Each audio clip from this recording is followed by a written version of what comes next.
right. Well, welcome everyone. Thank you for joining the 2021 Action Forum to End Social Isolation and Loneliness. It's hosted by the Foundation for Social Connection with support from our sister organization, the Coalition to End Social Isolation and Loneliness. I'm Eddie Garcia, the Executive Director of the Foundation. And I'm Andrew McPherson, founder and co-director of the Coalition to End Social Isolation and Loneliness, based here in Washington, D.C. We'd like to start by thanking you, the change makers, for joining us today from across the country and across the globe to further our mutual efforts to strengthen social connection for all. We are humbled to hear from such impactful voices over the next 2 days for our event. But before we dive into our agenda, we want to share some brief background on who we are. Thanks, Andrew. Yep, founded in 2020 with a vision for all Americans to have the opportunities necessary to live a socially connected life. The Foundation for Social Connection engages in education, increasing public awareness, promoting innovative research, and spurring the development and implementation of evidence-based models that address social isolation and loneliness. The Foundation's sister organization, the Coalition to End Social Isolation and Loneliness, was founded in 2018 to convene diverse stakeholders across the country to act as a catalyst of change, to advocate for nationwide US-based policies and raising broad awareness to address the challenge head-on. And as we all know, and why you're all here today, loneliness and social isolation were prevalent long before the COVID-19 pandemic brought it to the forefront. And it affected our communities, our loved ones, and our ability to thrive. Evidence reveals that social isolation and loneliness are issues that persist and greatly impact our health and well-being if not addressed at the individual level and at various levels of society. While members of our Scientific Advisory Council will note that a precise calculation of just how many of us are indeed socially disconnected will require more standardized measurement, a recent multinational study found that the prevalence of severe loneliness has increased by 350% during the COVID-19 pandemic. And what's more concerning are the devastating impacts that this has on our ability to thrive as individuals and as communities across the nation and across the globe. For instance, data from 16 longitudinal studies found that poor social relationships predicted a 29% increase of coronary heart disease and a 32% increase risk for stroke, 55% increased risk for hospital readmissions for heart failure patients, and correlations to increased risk of poor diabetes self-management, malnutrition, frailty in older men, and lack of vaccine uptake. From a mental health standpoint, certain age groups, notably adolescents, young adults, and older adults, seem to be particularly at risk of depression, substance abuse, and suicide. Indeed, there is much work to be done to reach our goal of a more connected, healthy, and fulfilled population. But we, among many others, pledge to continue to work until that goal is met. This commitment to create a more connected world is what brings us all here today, notably on the week of World Mental Health Day, October 10th, as part of this global movement. And now we're thrilled to dive into our agenda. Eddie, I'll turn it back to you. Absolutely thrilled, Andrew. Yes, thank you. So to kick us off, I'm immensely honored to introduce our esteemed keynote speaker, U.S. Surgeon General, Dr. Vivek Murthy. Dr. Murthy has served as both the 19th and the 21st Surgeon General of the United States under President Barack Obama and President Joseph Biden. He's a renowned physician, research scientist, entrepreneur, and author of the best-selling book, Together, The Healing Power of Human Connection in a Sometimes Lonely World. Dr. Murthy is among the most trusted voices in America on matters of public health and continues to exhibit a deep commitment and leadership to foster social connection. We are incredibly honored to have Dr. Murthy with us today to first provide us with some personal remarks, and then again at the end of the day to provide a unique and intimate dialogue with two special guests. Please join me in welcoming him to the 2021 Action Forum to End Social Isolation and Loneliness. Well, thank you, Eddie, for that introduction, and I'm really glad to be here with all of you today. I'm glad we're here for this conversation. You know, a few things that I just want to say up top, and I'm really excited for us to have a chance to have a dialogue with two people who have wonderful stories that I'm excited for you to get to know a little bit, but who have just been incredibly thoughtful about this moment in the pandemic. And I think we'll have a lot to say about how human connection has been a theme that has become even more prominent and important during COVID-19. But just to start us off with, it's hard to think of a more important time for us to be talking about human connection, for us to be thinking about how to strengthen human connection in our lives and in society more broadly. One of the great costs that we've endured, unfortunately, and sustained throughout this pandemic has been the loss of human connection for so many people. And I think it will stand as one of the enduring lessons of COVID-19, that we really do need each other, and that we are better when we are together. We are stronger and more resilient as a society when we are grounded in strong human connection. I know that is very clear to so many of you who are listening today, because you have dedicated your work, and in many cases, so much of your lives, to this cause of building a more connected world. And I want to thank you for that, because this work only happens, the kind of transformation that many of us are seeking to build a truly more connected world, only happens if we're doing it together, all of us in our own walks of life, in our homes, in our places of work, in our schools, in our neighborhoods, in our houses of worship. It truly is an all of society effort. For me, I came to this issue because of the conversations I had with people all across this country, people who taught me during my first tour of duty as Surgeon General, people who taught me really how important social connection was in their life and how often they were missing that. I didn't expect those stories, to be honest with you. I began my tenure as Surgeon General with a listening tour, thinking I would hear stories about people's struggle with chronic diseases like diabetes and hypertension. And I thought I would also hear stories about the opioid epidemic and about how people were struggling with the broader mental health crisis in our country. And I did hear those stories, no doubt. But I also heard many stories that I did not expect, about how people felt that they were often struggling alone, about how they felt in the face of extraordinary adversity. There was nobody they could turn to for help, for advice, or even just to share the pain of their moment. And that stuck with me. It stuck with me for a couple of reasons. One, because it was unexpected. But second, because it echoed something that I had seen up close in my own life. Certainly struggling with loneliness as a child, where I had felt the pangs of separation from others, had felt often what it was like to want to be connected to others, to want to be part of a circle of trusted friends, but hadn't really experienced that for many years.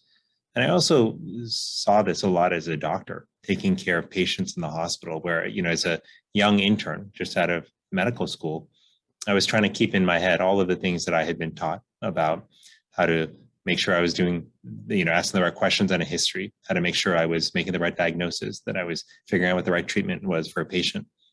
But what I encountered, interestingly, was so many patients who were struggling with loneliness, people who came to the hospital by themselves, who had to make incredibly difficult decisions about whether to get surgery or not, whether to go down a path of very difficult treatment or not, and had to make these decisions all by themselves. I sadly encountered many situations where I had to care for people in the last days and hours of their life, when the only people who were there to hold their hands and to witness those final moments were, in fact, me and my medical colleagues. They had no family or friends with them. And those stories really stuck with me. I had never really learned about how to address loneliness as a doctor in medical school. But here I was, surrounded by loneliness, and recognizing it was one of the great challenges my patients faced, but not really sure what to do about that. So I was reminded of those experiences in the hospital and dealing with loneliness as a child when I traveled the country as Surgeon General and heard stories of loneliness that reminded me and helped me learn that this is not just an isolated problem that a few of us struggle with. This is a profound issue that people in the United States and around the world have been grappling with for a long time, and one that has real consequences, both for our physical and mental health. That's what got me interested in this topic. That's what made me realize this is, in fact, a public health priority, addressing loneliness and building social connection. We happen right now at this moment to be in the middle of a great rethinking, if you will, about how people want to live their lives. A lot of people after this past 18 months have been asking themselves questions about whether they're doing the work that they really want to do, whether they're living in the city or town that they really should be living in, about whether they want to spend more time with their family, with their friends and the other people that they love. People are asking basically if they're living the life that they truly are meant to be leading. But these conversations, these reflections, if you will, these won't necessarily continue indefinitely. I think that we have a window of time where people are willing to think about these in the midst of a profound change that we've gone through with the pandemic. But that window, like all windows, will close at some point. And what I wonder about is how much change will we have made? How much better will our lives truly be? And how much more connected will we be to one another? Human connection really starts with our connection to ourselves, with knowing our value, with understanding our worth, with being comfortable with who we are. I mentioned earlier that I struggled with loneliness as a child, and much of that was rooted in a lack of self-esteem, but that loneliness fed a lack of self-esteem as well. I didn't necessarily feel that I had much to add to other people's lives and questioned why people would actually really even want to hang out with me. That is a very common story, unfortunately, with those who struggle with loneliness, is that loneliness breeds more loneliness and it becomes a vicious cycle. But the thing that struck me often as I was growing up is that, and what really helped me, was that it took people in my life, teachers, my parents, and over time, a few well-intentioned, good-hearted people who became close friends, to remind me of why I actually did have value and worth, and that it wasn't because of the grades I got or whatever awards I brought home. It was because fundamentally I was a person who was kind, and I was willing to express that kindness with others.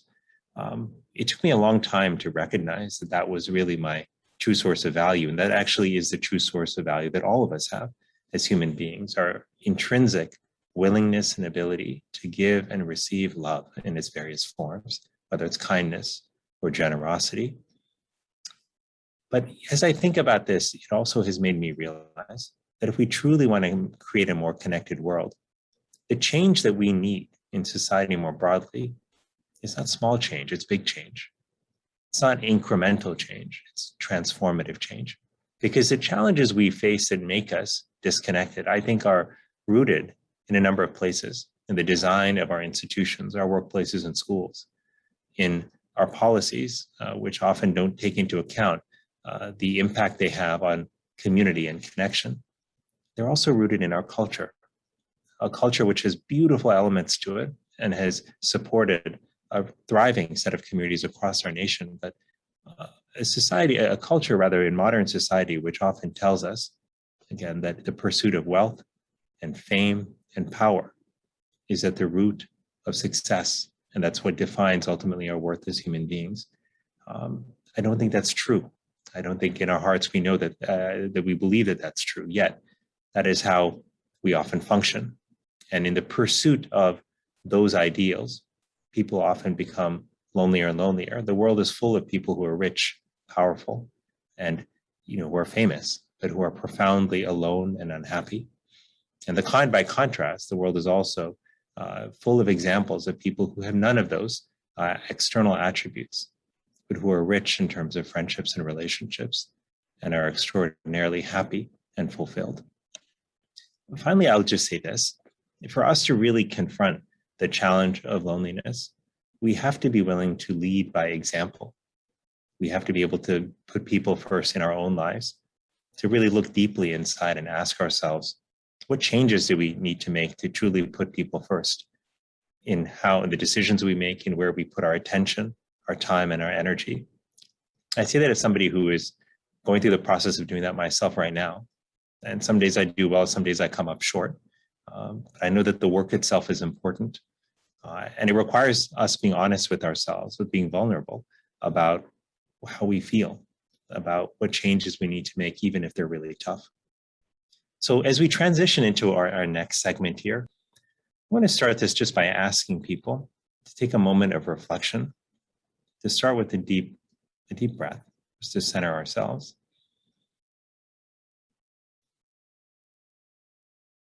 And to reflect on the following question: how are you truly feeling in this moment, right here and right now? What are the difficult parts of how you may be feeling? Are you feeling worried or anxious? Is there a loss that you've been carrying with you? But take a moment to also reflect on the joy or happiness that you may be carrying.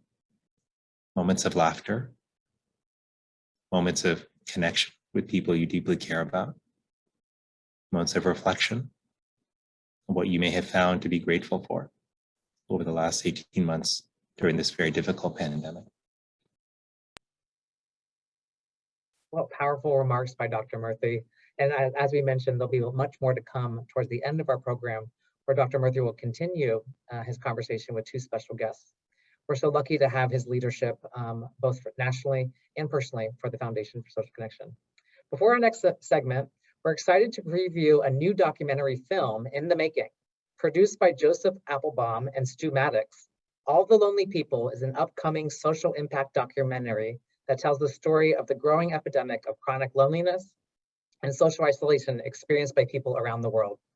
Through various stories, the film explores the unique solutions and programs that are helping to reduce social isolation and build community. Please enjoy. We're the creators of a new documentary about social isolation and loneliness. Many organizations and communities are already beginning to use it in their work, and we're thrilled to show you the open at this conference. The film is called All the Lonely People.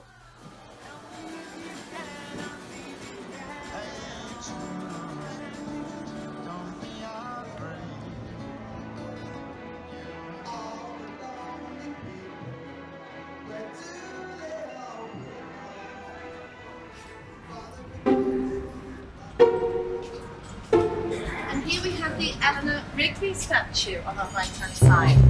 This was put here in 1982. So the statue here on our right-hand side was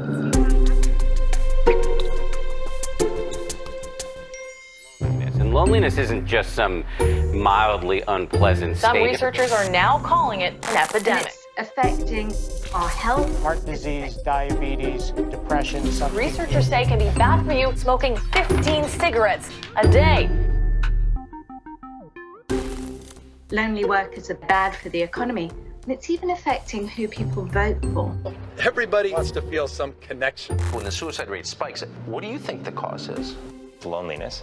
The NRA should change its slogan to "Guns don't kill people, seething loners who can't get laid kill people."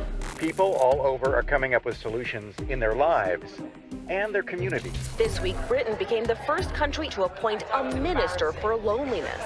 A new study says most Americans feel lonely, and the group most at risk.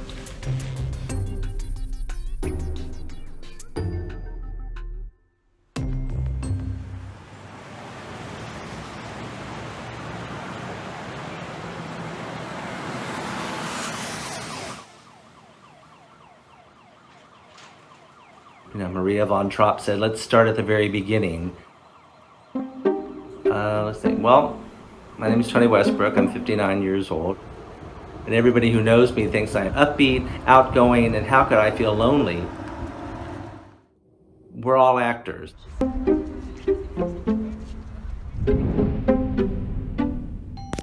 Hi, my name is Khulud. I am 17 years old. My whole life I felt lonely and alone up until like 2 years ago.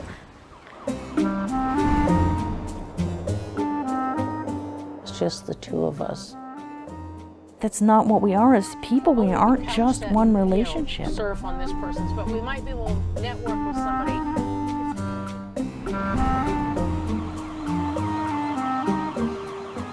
Loneliness is a huge aspect of just surviving here from day to day.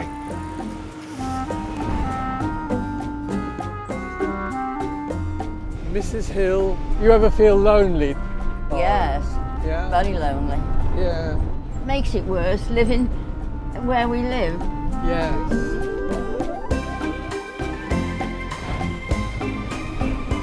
Greetings, my name is Victor. I spent best part of 2 years nursing my wife at the end, and when it was all over, I knew hardly anybody. Now it's rolling. Anything you want to say? I'm 77 years old. I've been in bed now 5 years. I know what it is to be lonely, but I get out of it real quick. How do you do that?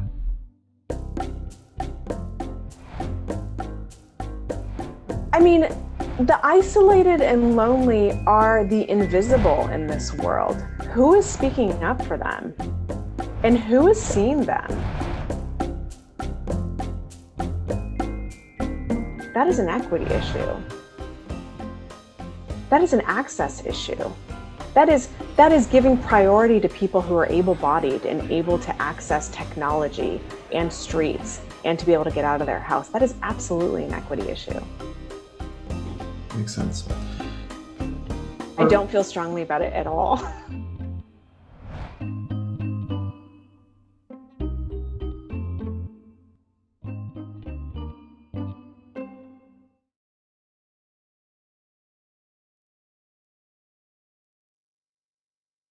All the Lonely People really looks fantastic, and we're so excited to see more. And stay tuned for the film's release in January of 2022. We'll be sure to send out that to all of you. Our next segment will introduce a body of work which we view to be paramount in our efforts to systematically address social isolation, loneliness, and social connection across the lifespan at every level of impact and across all relevant sectors. With gratitude, I'd like to introduce Dr. Julianne Holt-Lunstead, Professor of Psychology and Neuroscience at Brigham Young University and the chair of the Foundation for Social Connections Scientific Advisory Council. I'm also pleased to introduce Dr. Carla Perissinotto, who you just saw in the film, who's a professor of medicine and the medical director of care at home at the University of California, San Francisco, and also a leading member of our Scientific Advisory Council. Julianne, Carla, thank you for joining us today. Looking forward to this discussion. Thank you, Eddie, for the kind invitation. I am so honored and thrilled to be here today. Serving as the chair of the Scientific Advisory Council has been so rewarding. And one of the really exciting things that we've been working on together is developing a systemic framework of social connection. And I am so excited to be here today with Carla Perissinotto, who is part of our Scientific Advisory Council. And we're going to talk about our framework. Great. Julianne, I have to tell everyone too, just a little side note, that I feel really excited and lucky to be doing this with you, and excited that I actually got to see you in person this weekend after a long time apart. But we will not get into talk about that, but I am hoping that you can actually start by, can you walk us through why do we even need a systemic framework, and what does this really mean for this field and for all of us living in this world? Yeah, I think it's important to set that stage and why it's even needed in the first place. Because as you know, we've both been studying this topic for our entire careers. And we know that there is robust evidence that suggests that various forms of lacking social connection has significant negative effects, including poor emotional well-being, poor cognitive functioning, poor health, and greater risk for premature mortality from all causes. We also have evidence that there is, in essence, a dose-response effect, meaning that for every increase in social connection, there's a decrease in risk. And so what this suggests is that this is relevant for all of us. And that this evidence has been found across the lifespan. So we know that when we lack social connection, there are significant human costs, but there's also costs to society too, including economic costs. And so certainly the global pandemic has shown us how social contact is relevant to almost every aspect of our lives. And yet we know less about what we can do about it. And so despite this wealth of evidence, it's quite noteworthy that social connection is not adequately recognized or prioritized in many national public health efforts. And so given this, this current chasm between our evidence base and our knowledge of this with the application of this. A systemic framework of cross-sector action is needed to guide further scientific investigation, further interventions, practice, and policy on promoting social connection and health. Great. So I couldn't agree with you more, Julianne. There is clearly, the pandemic has shown us that this is not something that we can continue to ignore. But tell me a little bit more. Can you actually walk us through what it actually looks like? I know that there have been some models before, and I think you'll talk a little bit and walk us through the socio-ecological model, but tell me a little bit more about, like, what does this actually look like in practice, and how do we actually put this into effect? Absolutely. Okay, so let me share my screen because I think a visual will help. Great. So of course, there are these existing models out there that many of us are familiar with. So for example, the socio-ecological model has been used quite broadly in public health.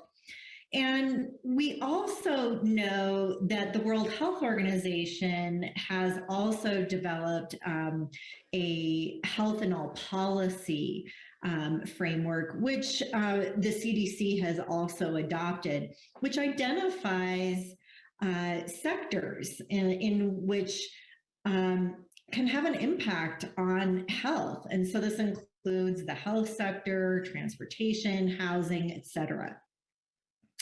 And so one of the things that we wanted to do was, we didn't want to necessarily start from scratch, but we knew that there might be opportunities to build on these existing models in a way that can guide our work further. And so conceptually speaking, we wanted to first start out with, humans and the individual, the person at the center. And similar to the socio-ecological model, we know that individuals are embedded or nested within interpersonal relationships, within communities, within organizations, and within society. And so, of course, we need to think about the extent to which each of these might contribute to our health and well-being, and be opportunities for levers for action as well.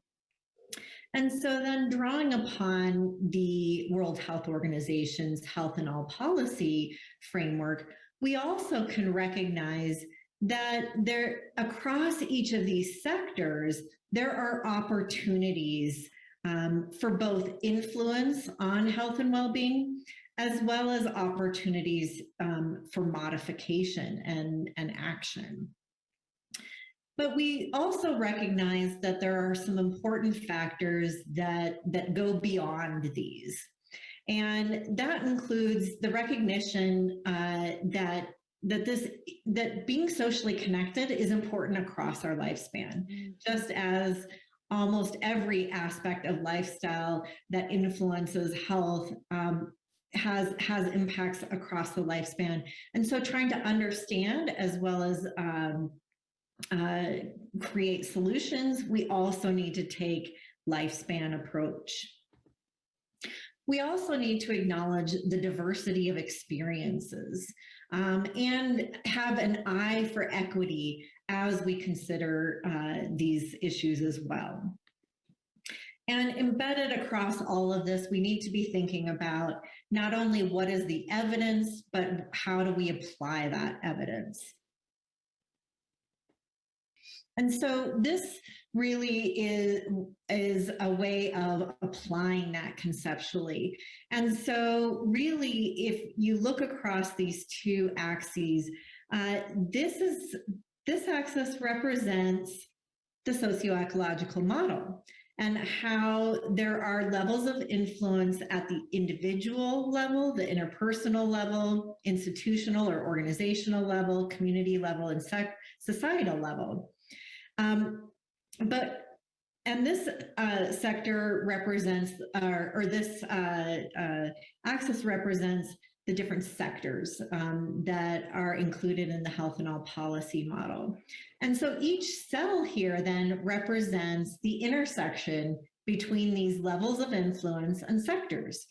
And so this provides almost a map for us to think about how we can approach the types of solutions and approaches that we develop to not only recognize where these might be existing, but also where there are gaps. And that within any particular cell, that we can also think about those overarching examples across those. So I'll go ahead and stop my share there for and really just kind of emphasize that this framework was designed to function as a guide to systematically advance the evidence, practice, and policy relevant to public health.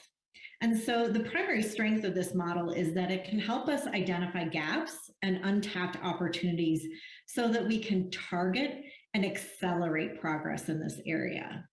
So you in your work, you have many roles.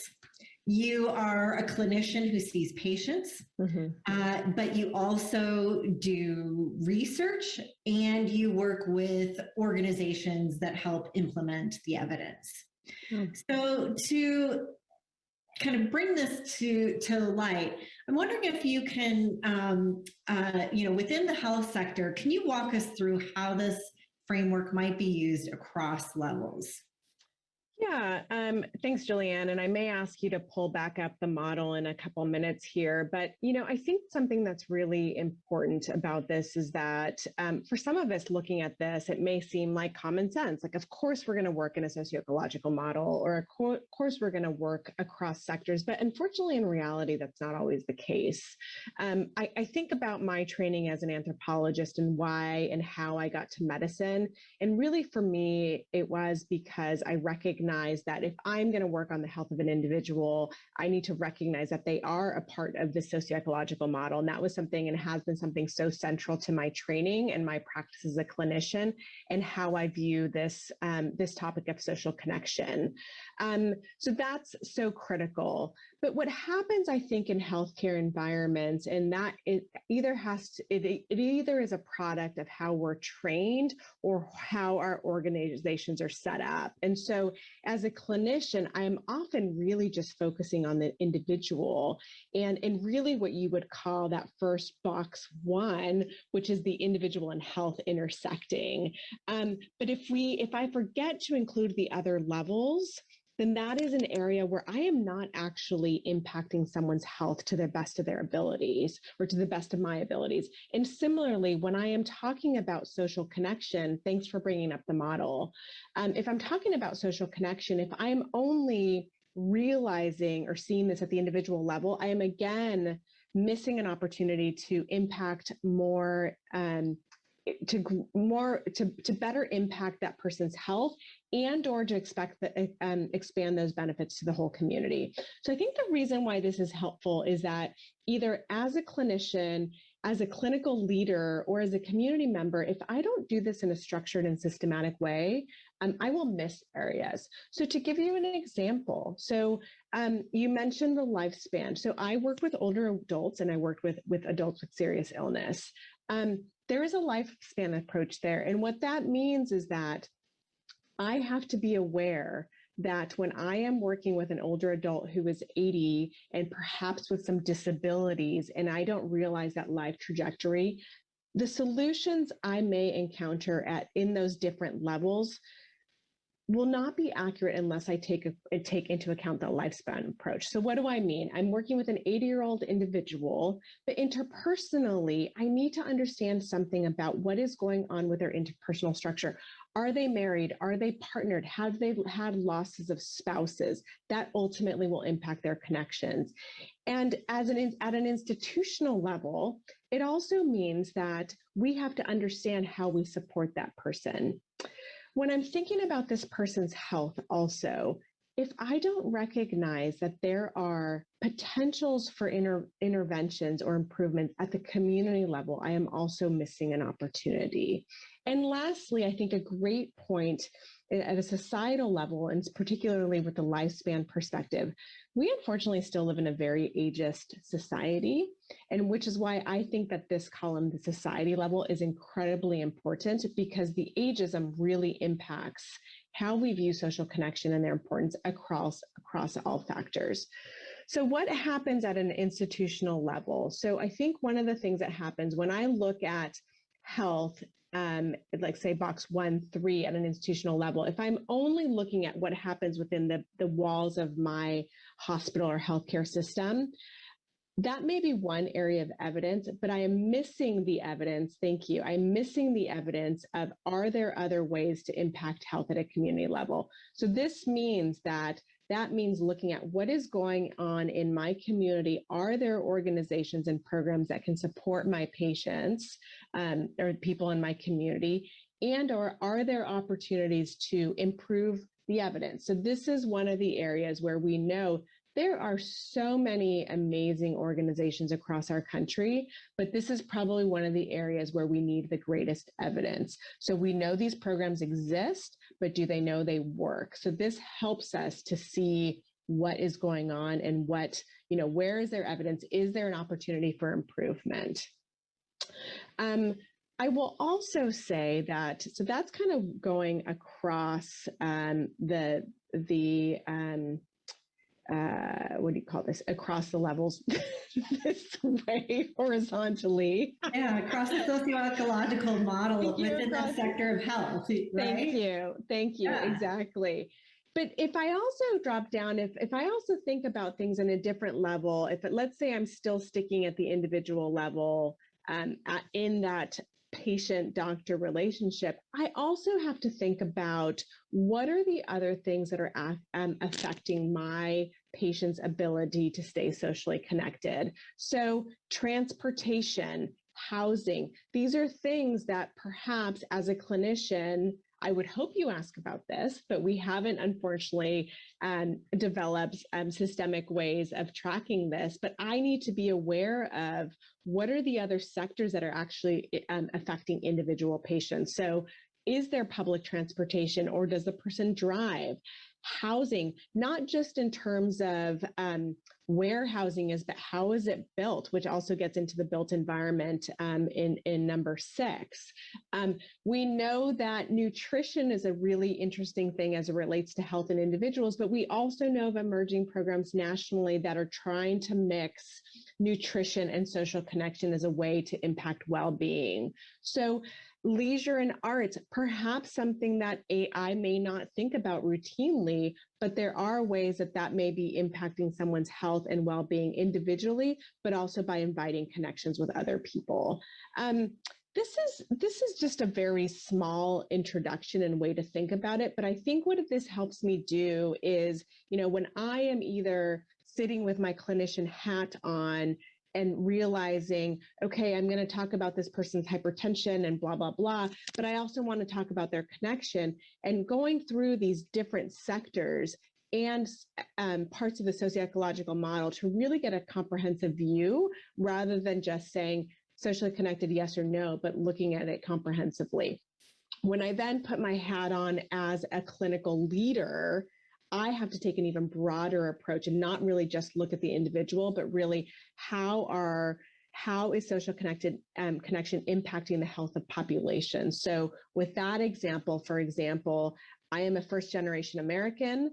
I am English is my second language, and I understand that the cultural roots of my parents are very different, and therefore what may be available to my parents or people from immigrant groups, for example, to name one group, may be different, may be very different. So I need to be aware of that from a structural and organizational standpoint to really make sure I'm meeting the needs of our patients and understanding where we have gaps.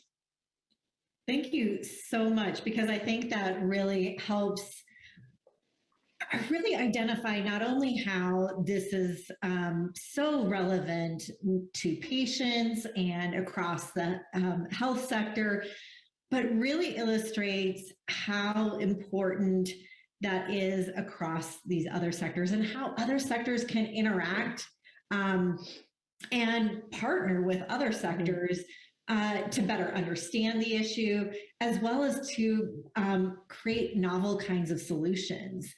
And so, how do you think that this framework can really be a call to action to even those outside of the healthcare sector? Because you and I, we've worked a lot within this health framework, but some of these other areas are wide open and show huge opportunities.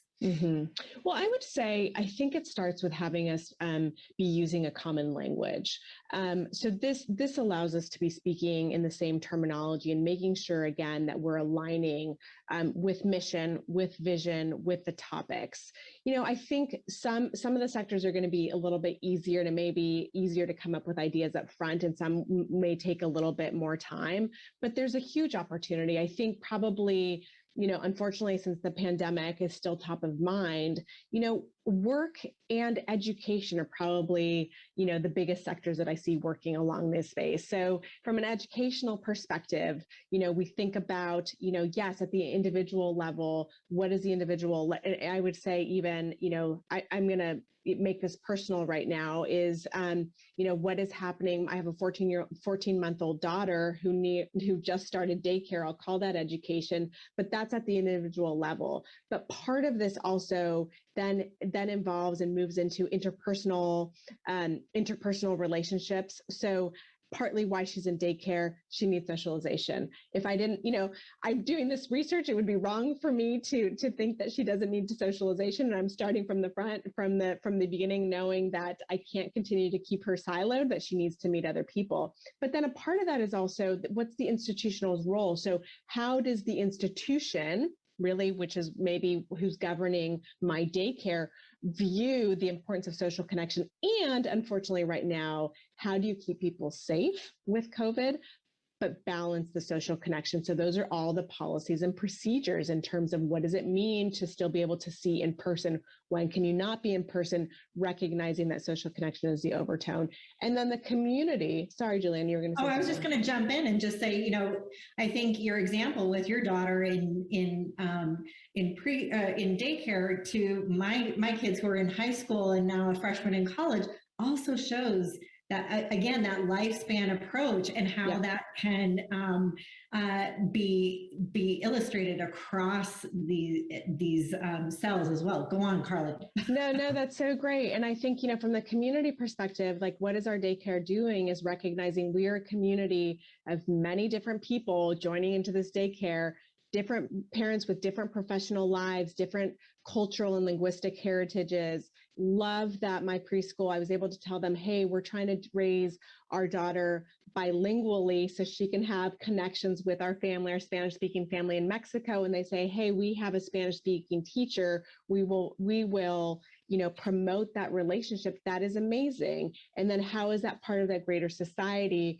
which is also, the society and community, I think in this place is a little bit of a intersection of, like, we happen to be living in a community right now where COVID rates are lower. And so, the conversation may be different here than in other parts of the country. But so there's this whole way of how you look at it, across the socioecological model, and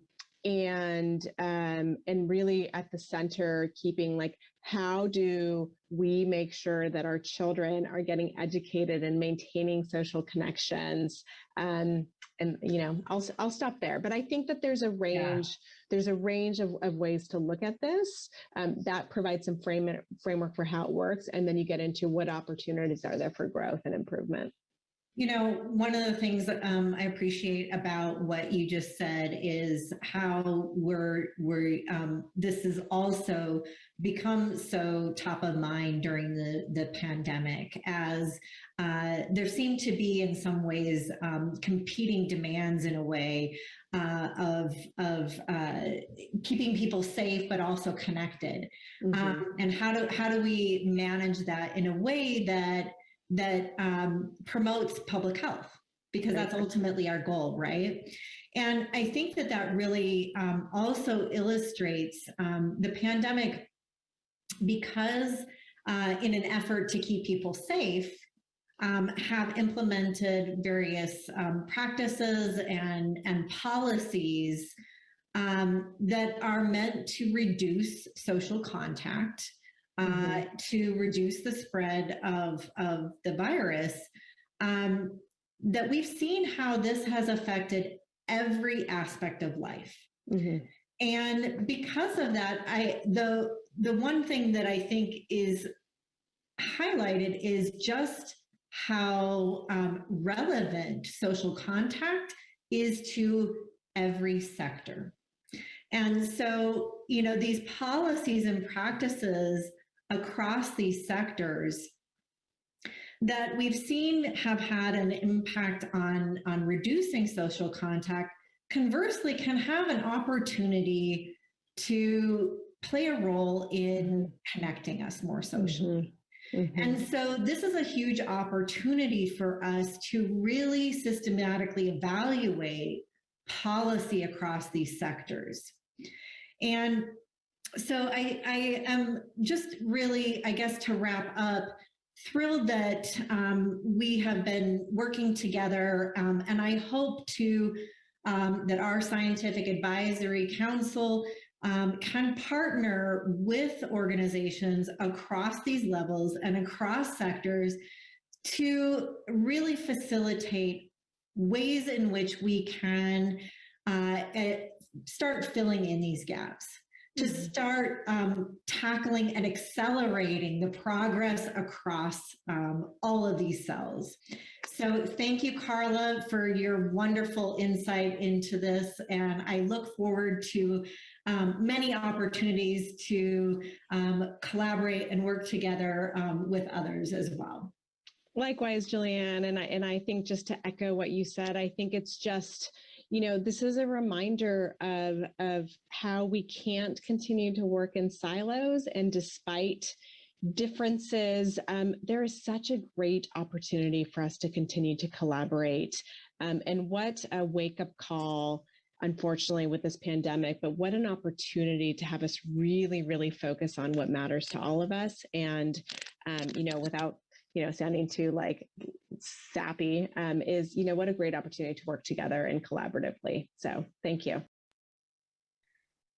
Well, a huge thank you to both Julianne and Carla for that incredibly informative presentation on the development of the Social Connections Systemic Framework. We are excited for what's in store for that body of work, and we think that it translates for all communities and for all stakeholders. And we'll be announcing more about the development of that product and that output at the end of tomorrow's agenda. So please tune in tomorrow to hear more about that. For now, but we would like you to, in the chat, tell us, what sector do you believe has been most underleveraged to date to address social connection? Similarly, what level of impact across that socio-ecological model could be better addressed? Again, please share in the chat right now. I'll read off a few of those. Your feedback will help our Scientific Advisory Council focus their efforts to develop strategic action plans within the framework. So we'd love to hear from you right now. We'll read a few and then we'll keep moving. I see transportation. Thank you, Amber, for calling out the amen to collaboration and breaking down the silos. That's our goal. Nursing home industry, education, absolutely. Infrastructure, academia, entertainment, public health, absolutely. The workplace. Wonderful. Well, please keep those comments coming in. We're going to call through the comments and deliver that to our Scientific Advisory Council for their prioritization as they build out that framework. I'd like to now shift our focus to a global perspective. The impacts of social isolation and loneliness are felt across the globe. And today we will hear from a panel discussion by several members of the Global Initiative on Loneliness and Connection, or GILC, of which the Foundation for Social Connection is a founding member. They will be able to speak about this issue from the perspective of their nation and what steps they are taking to address social disconnection at the national and global levels. Moderating this panel is Dr. Michelle Lim of Australia, who is the scientific chair and chairperson at the Ending Loneliness Together campaign, and is also the co-chair of GILC. We also hear from Goku Sora of Japan, who's the founder and CEO of Anata no Ibasho. We'll hear from Janice Concord of Germany, who's the chairperson of the Togetherness Hub. And finally, Pete Bombachi of Canada, who's the founder of the Genmo Project. We are so thrilled of the work that the Global Initiative on Loneliness and Connection is doing, and would invite all of you to reach out to us to get involved. And for those of you who are joining from across the globe who are not involved, we especially would love to connect with you and to make sure that you're looped into that body of work. So for now, please join me in welcoming our global colleagues. Michelle, over to you. Thank you, Eddie, for the introduction. I have the immense privilege today of facilitating the second annual End Social Isolation and Loneliness Action Forum 2021. And today's panel discussion will be taking action globally.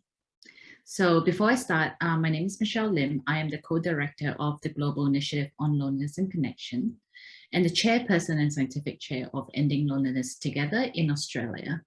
So today I'm speaking from Melbourne, Victoria, Australia, which is on Aboriginal land, specifically on the lands of the Wurundjeri people of the Kulin Nations, who are the traditional custodians.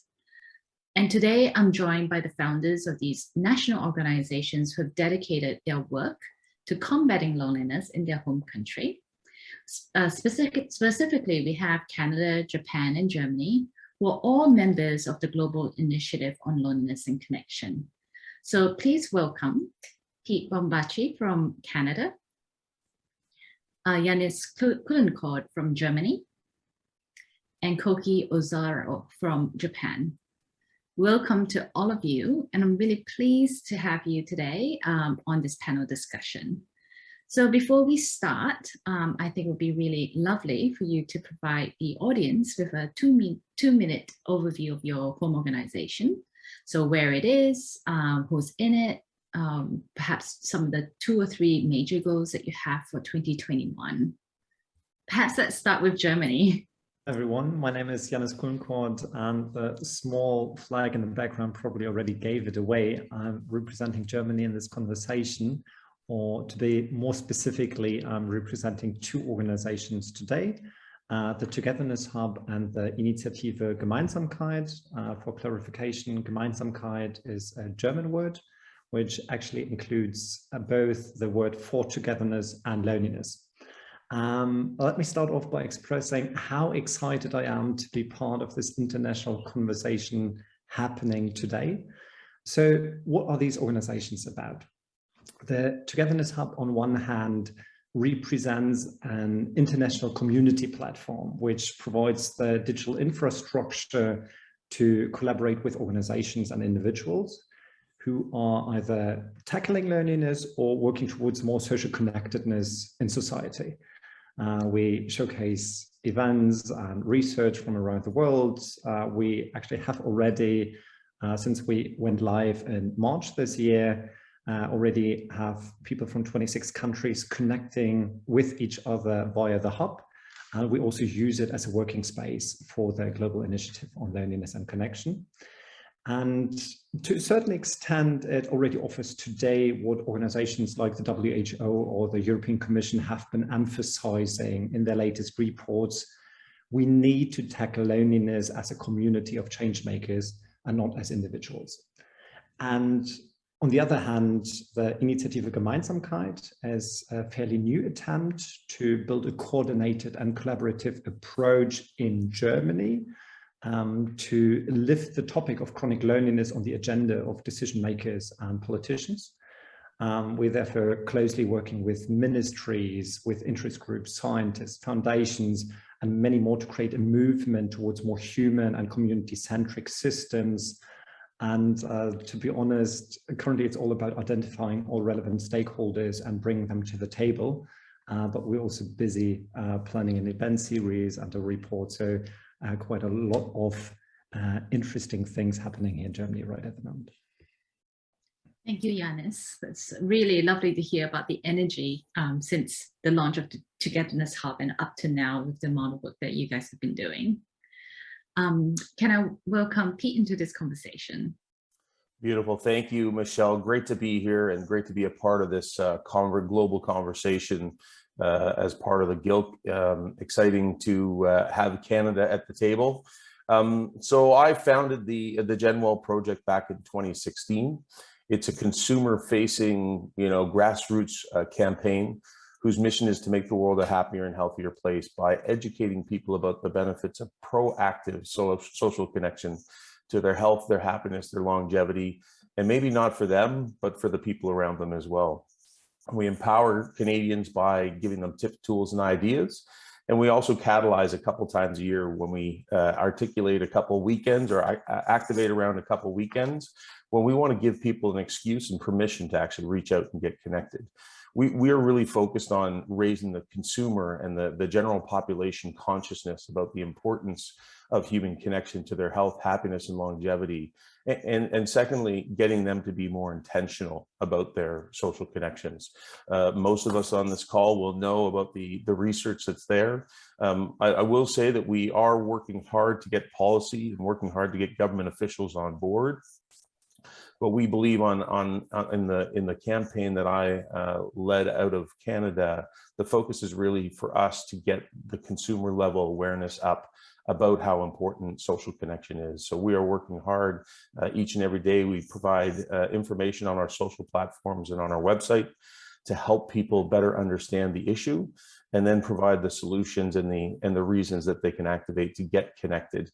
Over the course of the next couple of years, our goal is to continue to drive that awareness throughout the Canadian population, seeking partners both on a corporate level, but also finding the organizations that are also working to drive that level of awareness. And our real short-term goal is about getting 1 million Canadians to actually activate consciously around the idea of getting people connected in our country so that we can make the world a happier and healthier place, at least from our level, and then working as part of the Togetherness Hub to really drive this awareness globally, because certainly getting policy is an important part, getting people on board is an important part, but at some point we need to get the people to actually take action. So that's the role we're playing over in Canada, and it's truly just an honor to be a part of this incredible group as part of GILC. So thank you very much. Thank you, Pete. And I can hear that actually already the similarities in terms of, really trying to bring this issue to policymakers that could also make the difference, not just with the community, which is incredibly important, but all the way up to all the systemic kind of factors that sometimes are not within our control, but policymakers and government really have the power to kind of make some real change. For sure. And can I please welcome our lucky last Koki from Japan. Well, thank you, Michelle, and thank you for having me here today. My name is Goku Sora, and I am our university student and founder of Anata no Ibasho, or ibasha.org. And ibasho means place for you in Japanese. And we are 24-hour text messaging hotline for prevention suicide and loneliness, and those who are depressed or lonely or anyone who'd like a listening ear, they can send us messages. And we used web-based chat format, which makes it much easier, especially for young people, to reach out for help. And we have more than 600 volunteer counselors around the world on call. And messages often begin with a phrase like, I want to die, or I'm lonely and I don't have anyone to talk to. And people feel worse late at night, and when their needs are greatest, they have nowhere to turn to. So we are kind of groundbreaking, a real first to provide a 24/7 availability, especially when people tend to feel more suicidal and lonely. And our goals for 2021, well, we have 3 main goals for this year. And one is to disseminate information about Japan's first ever 24/7, 365 days a year chat helpline so that people are aware that they have somewhere to turn to. And secondly, to improve the quality of our chat service by establishing our headquarters, recruiting specialists alongside trained volunteer counselors. And lastly, we have goal to influence national policy making to tackling loneliness is at the heart of the Japanese political agenda. And I think we're doing very well on these three goals. Thank you, Koki. That's amazing. And as many of us would know, Japan has recently appointed a minister to address loneliness as well in early 2021. Is that correct? Yes, it is. Yeah. So let's start this conversation, and especially in the context of COVID, loneliness and social isolation are both issues that are highlighted since the onset of the pandemic in March 2020. How is loneliness kind of experienced in your community of interests, and how has it actually impacted on your work? Anybody can start, and feel free to just have a conversation about it and chip in and out.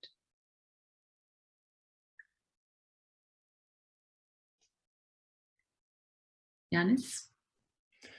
So I think when it comes to Germany, what surprises me the most after more than 1.5 years being confronted with COVID, and I think having this underlying pattern that everyone agrees that social disconnection is something that highly impacts them. Many can't pinpoint exactly how it impacts them. They might not be aware of the research underlying loneliness or chronic loneliness, but they definitely can say they feel disconnected, or they kind of seek other kind of access to other kind of social contact or anything.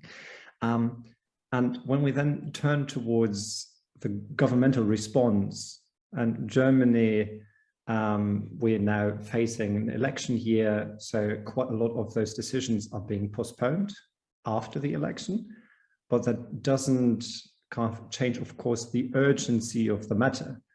And so when we take a look at what is happening after 1.5 years in Germany, we still have chronic loneliness being portrayed as something that mostly affects elderly people, which is contrary to what we know from science, that it's something that we actually should address cross-generational.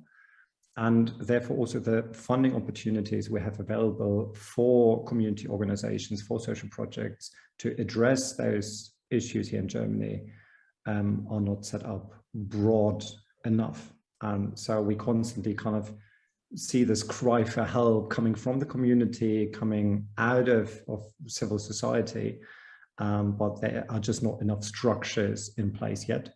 And so this is exactly what we are trying to address, that we say, okay, we first need to build the ecosystem which even can do the agenda setting and can do the lobbying, that funding opportunities and kind of the awareness level for decision makers reaches a point where we can really have, we really can make a difference. Janice, I think you actually very nicely kind of point out actually a very common issue that happens not just in this area of loneliness and social isolation, but actually there's a gap between what we know with the scientific data and the trends that we see. Trends in this case, loneliness not being really, kind of being high for other vulnerable groups, not just some, older adults. But then there's actually this gap that we haven't quite bridged in both our policies and our industry practice. And that's something that many organizations, like in Japan and Canada, have also been trying to kind of bridge that gap. Can I bring Pete and Koki into this conversation as well? Yeah, I'll just build off of what Janice said. Certainly, we see the same thing. When we launched in 2016, everybody thought we were launching a seniors movement. And my response was, yeah, certainly it's about seniors, but unfortunately, it's about awakening the rest of society up on the time that they need to make to go see their seniors. So it's a societal issue. And I think during the pandemic, what I will say that youth is something that has also been in Canada, certainly brought to the forefront as kids spent a year at home working from home or doing classes remotely. I think we've all started to recognize the broader issue. It's still, as I often say in Canada, is, we were educated on physical activity. We've been educated on eating well, from childhood. That's a part of the education system we have here. In the last 5 to 10 years, we've been speaking specifically about mental health. And oftentimes we don't think of our social health as a part of that conversation. We think about mindfulness, and we think about gratitude, journaling, and those are all really important things for our mental health. But the important thing about social health is that it takes some. I think that's what we're all waking up to through the global pandemic, as Janice pointed out. When you don't have somebody around you, everybody's had a taste of what it might feel like to be lonely.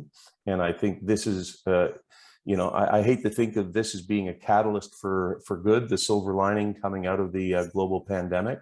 But maybe this is exactly what Gilk and what all of us around the world needed to raise the consciousness of how devastating the impact of chronic loneliness can be to people. And so we continue to put that message out each and every day, because we believe that now is the opportunity to get people while they're conscious and to make this a bigger priority in their daily lives. So yeah, it's been a long journey, and hopefully on the other side of this, people will take up the cause. And both from the front lines all the way up to the policy and the political leaders, that we'll see the support that I think we're all looking to see. Okay.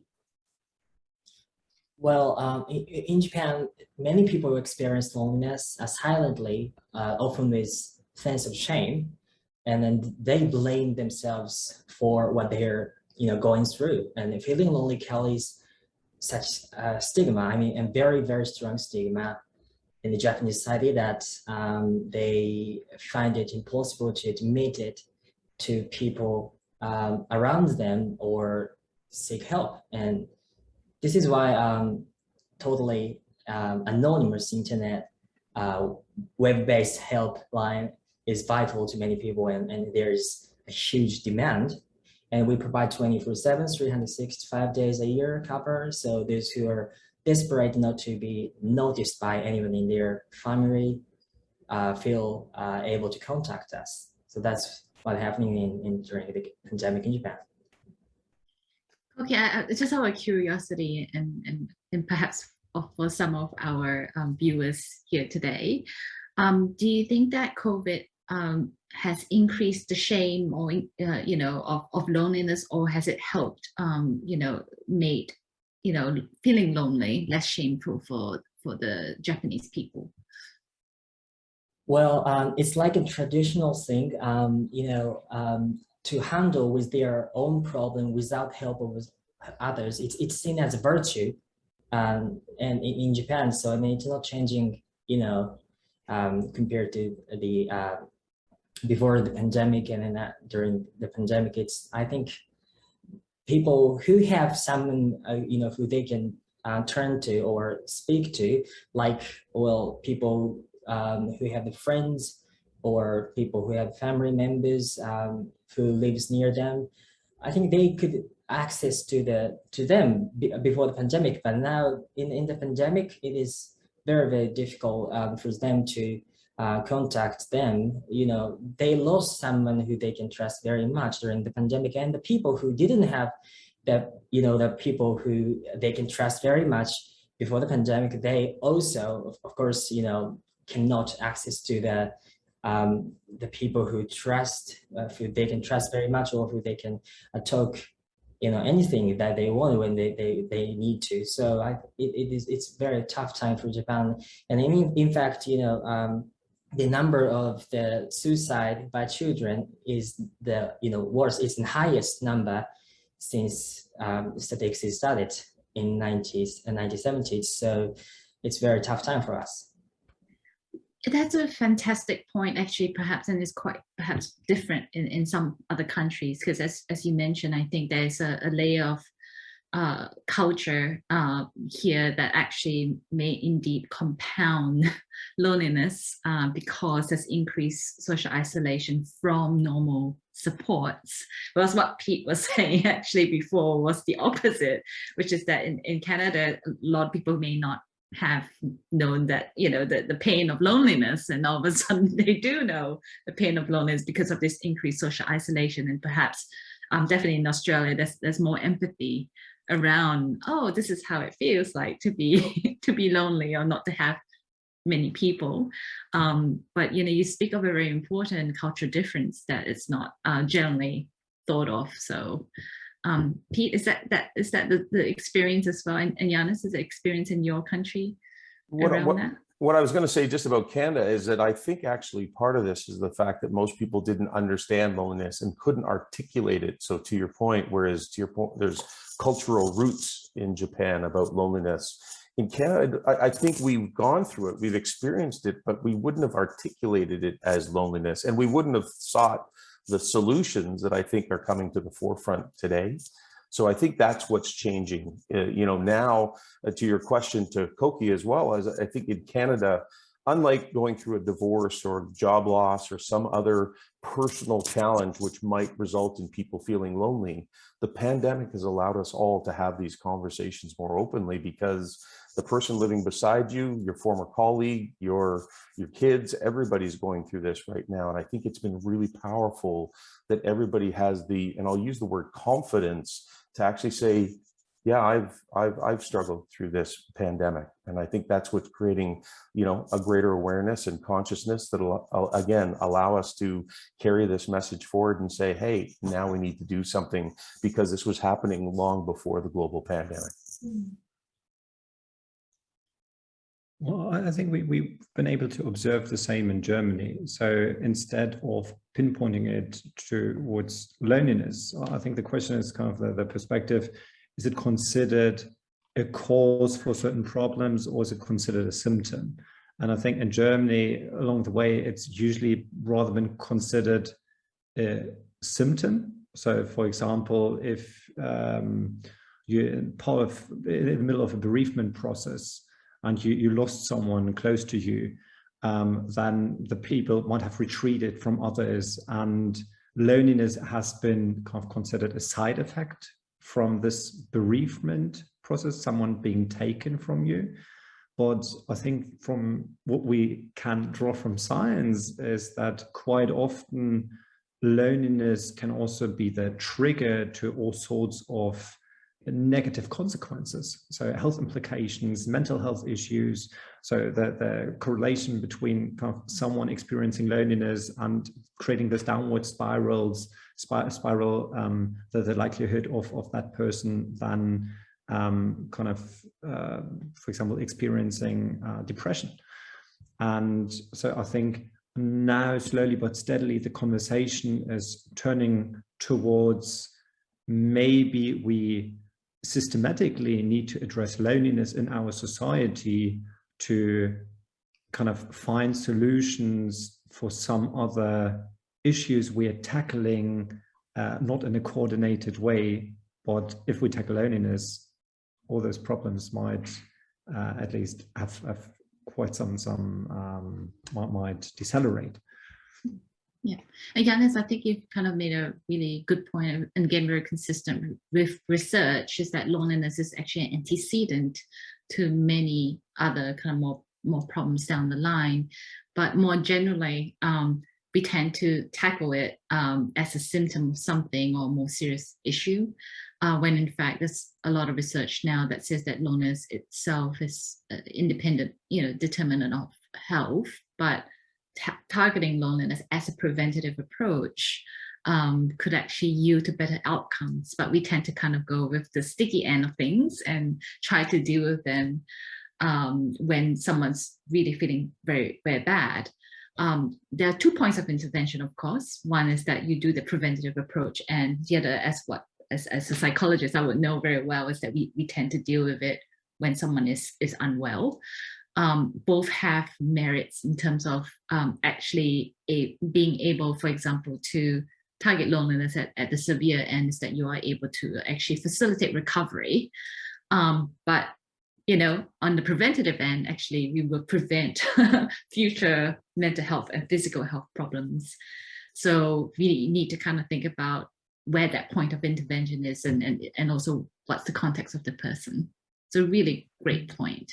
Maybe to jump right in there, because you said the point of intervention. And I think if we can also take one thing away from also this global conversation we are having as being part of the global initiative on loneliness and connection, I think for me, one thing became quite obvious, that there is not this one point of intervention, but rather this kind of complexity that loneliness is not this one-way street, that you have this one solution and suddenly for all those individuals experiencing kind of the subjective feeling of chronic loneliness, it's suddenly being solved. But this fascination going alongside it, that there are urban planners and architects who are thinking about how urban spaces can be designed so that people are being brought together instead of kind of living kind of next to each other, but without kind of interacting.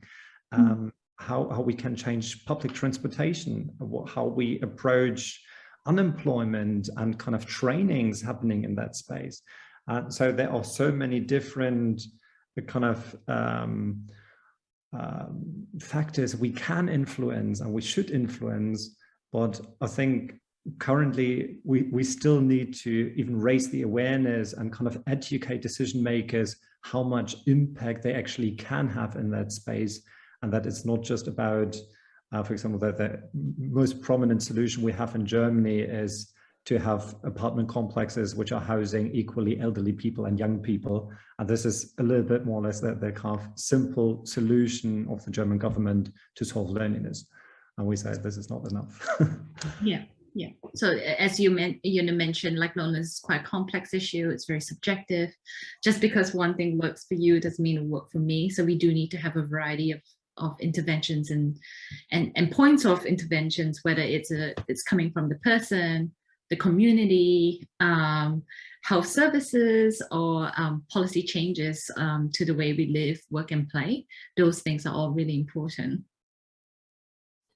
Yeah, and I think from the GenWell project's perspective, we see it on a spectrum, which is, there's crisis management, as you touched on, Michelle. We certainly need to have those systems in place, and that could come through the lens of loneliness, where somebody might get called cokey and certainly be in a crisis.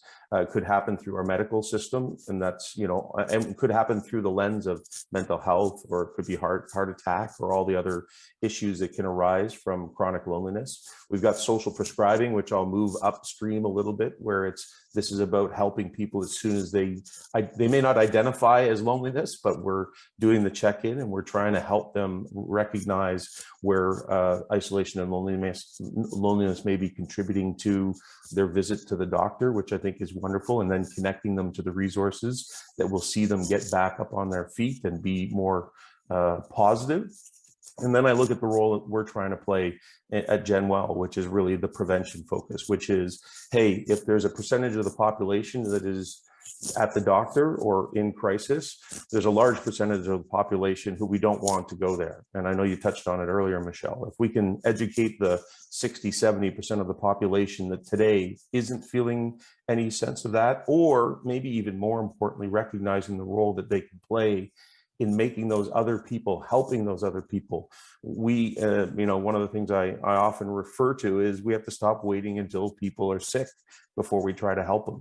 And so if we can all as a society step up and recognize the role, not only we can play in our own health by staying socially connected, but actually the role that we can play in the people that are around us through a simple conversation, it may be the greatest gift we can give each other, especially as we come out of the global pandemic. Thanks, Pete. Very valuable insight here.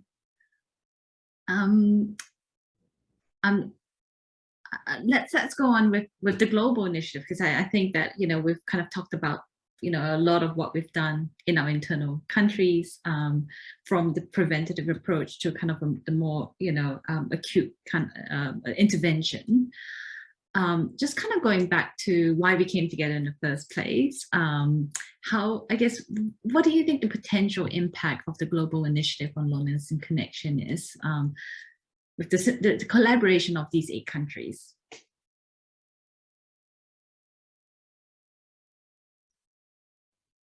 Well, I think the to share the information or data is very important, and it related to the last discussions about in Japan the prevention is not very enough, is not enough, because the people, including the government, a bit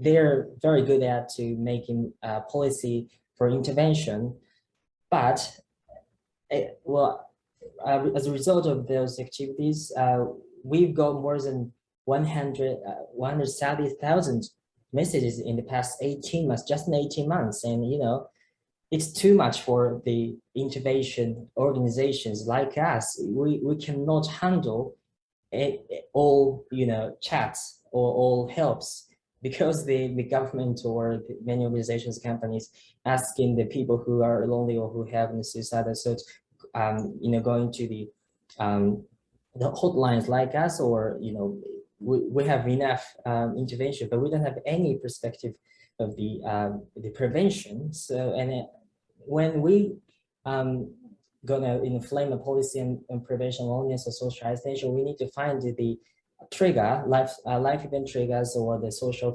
triggers. But we don't have any research. We don't have any data inside Japan about loneliness or social isolation. We still don't know how many people are feeling lonely in Japan. So I think it is very important to share the knowledge or skills or data across the globe. Well, we have the Minister for Loneliness and Social Isolations, but still so many people, didn't recognize the loneliness as the social issue.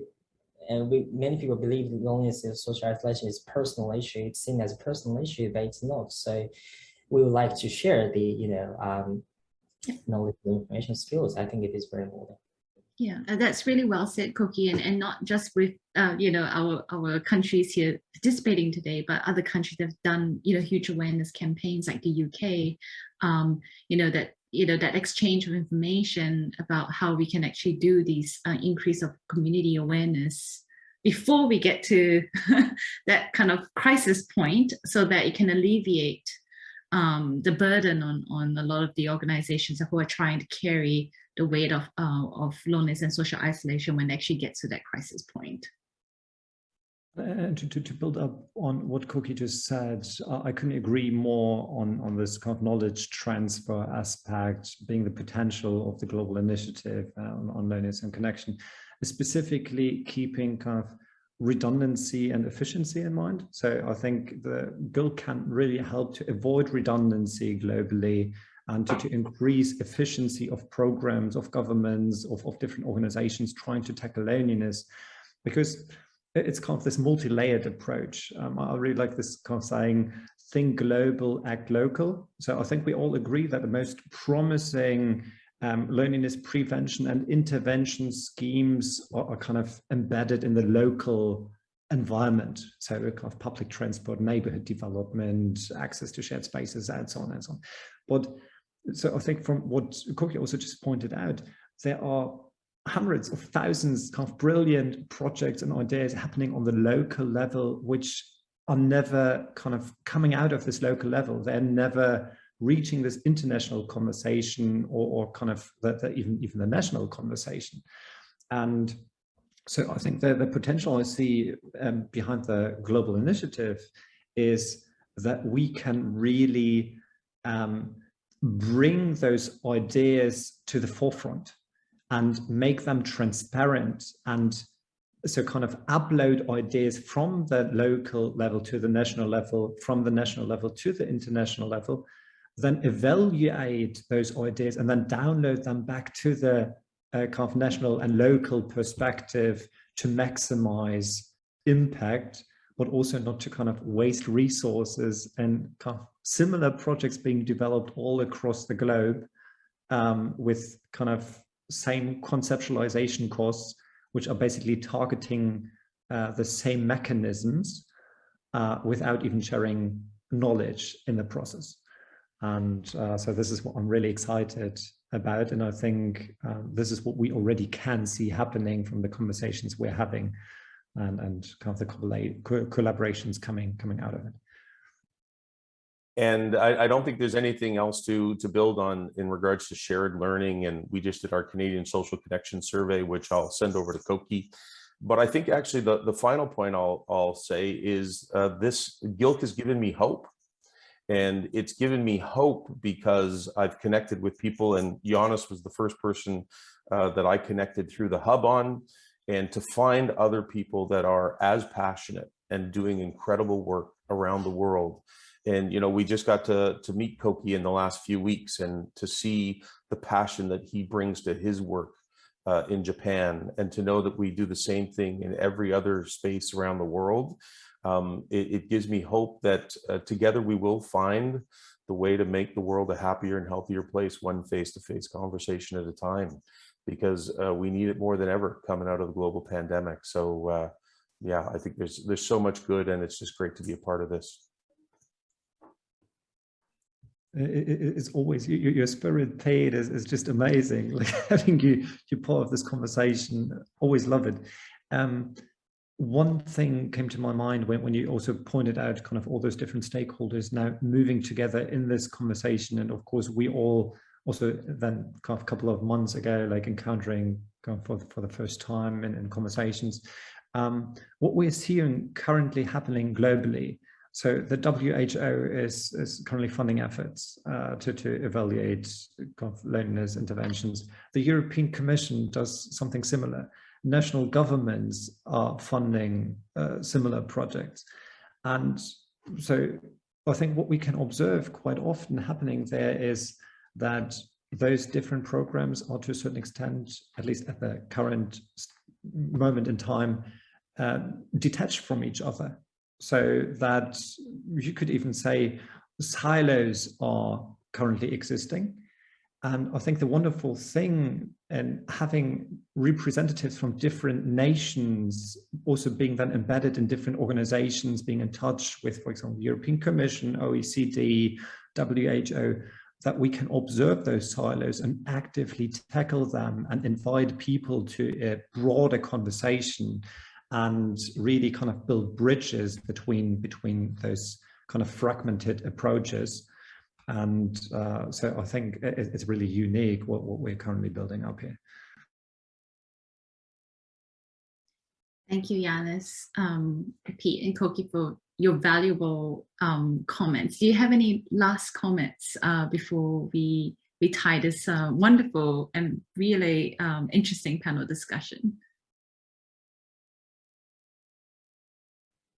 Well, I think the loneliness is widespread globally, and stigma is a significant additional problem as well.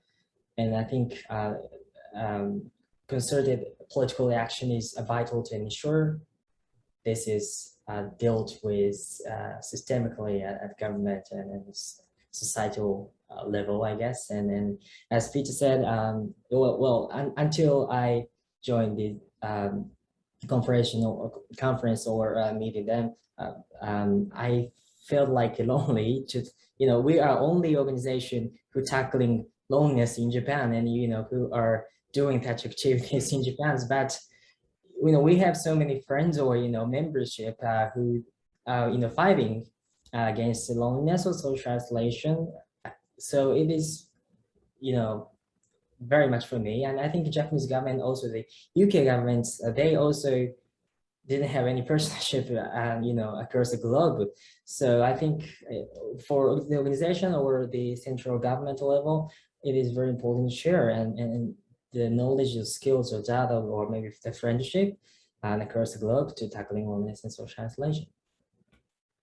Thank you, Koki. We're making friends through this agenda.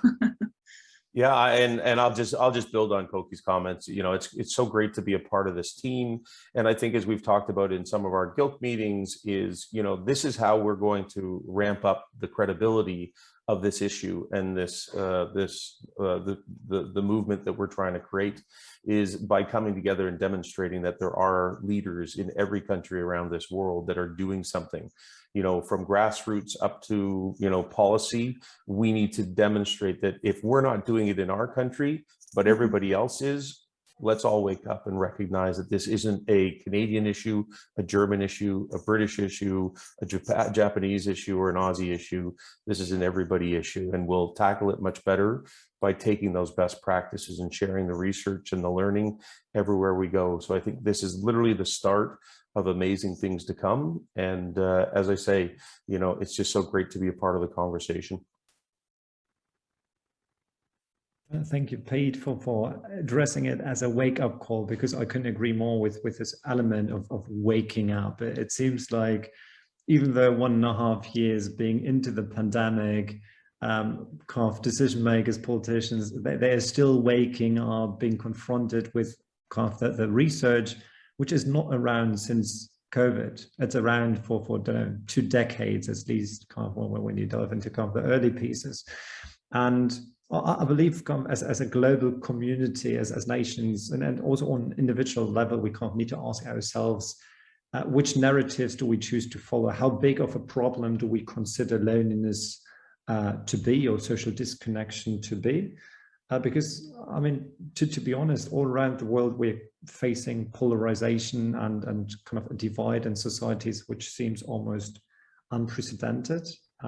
There's scientific proof that social exclusion increases the likelihood of people believing in conspiracies, and that loneliness increases distrust in our fellow humans. So I think keeping that in mind, while COVID, I think we're not coming out of it just yet. I think it's kind of far from over. I agree with this element of it being a wake-up call, and that it really showcased how dependent we are as a human species on social connectedness.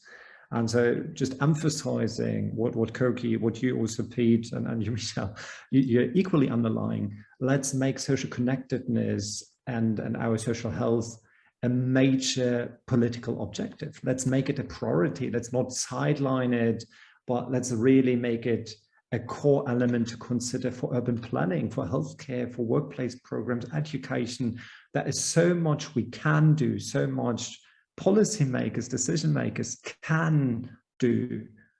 We just need to do it. And I think within Guild, there are quite some people who also help those people on the way to kind of get better decisions out there. Thank you, Janice. And I think it's very clear today, just with this panel discussion, that, you know, all three of you, you know, have really brought your immense knowledge and experience, and actually, most importantly, your passion into this issue. And we do need to work together to really make a difference. And as Pete was saying, yes, we are working, you know, within our individual countries, but when we do work together, we are stronger and we can make a bigger difference. And I really look forward to moving this agenda within Guild, and also to collaboratively work with other organizations globally as well. So thank you again for this valuable discussion and very inspiring. And I hopefully, you know, the call to action will be listened to and will be action as well in the near future. So back to you, Eddie. Great. Well, thank you, Michelle, and thank you to the GILC members who have shared their experience and why we came together as an organization. But I'd love to dive into now an opportunity to talk with Chris Mixon from the World Health Organization, and again with you, Michelle, around potential partnerships that might be budding with the World Health Organization and the Global Initiative on Loneliness and Connection. So thank you both for joining me here on this panel to talk about that. So Chris, thank you. You're very welcome. Pleasure to be here. Awesome. So let's just dive right in to keep the momentum going from the last panel. So Chris, just starting with you, would love to hear a little bit about yourself, the work you're doing at the World Health Organization, and how it's relating to social isolation and loneliness. Sure. So myself, I have a background originally in anthropology and psychology. Then I got a PhD in forensic psychiatry and criminology. And in the past, I worked for the Prevention of Violence team at WHO, worked in academia a bit, and also worked before that at the International Committee of the Red Cross, kind of humanitarian emergency area.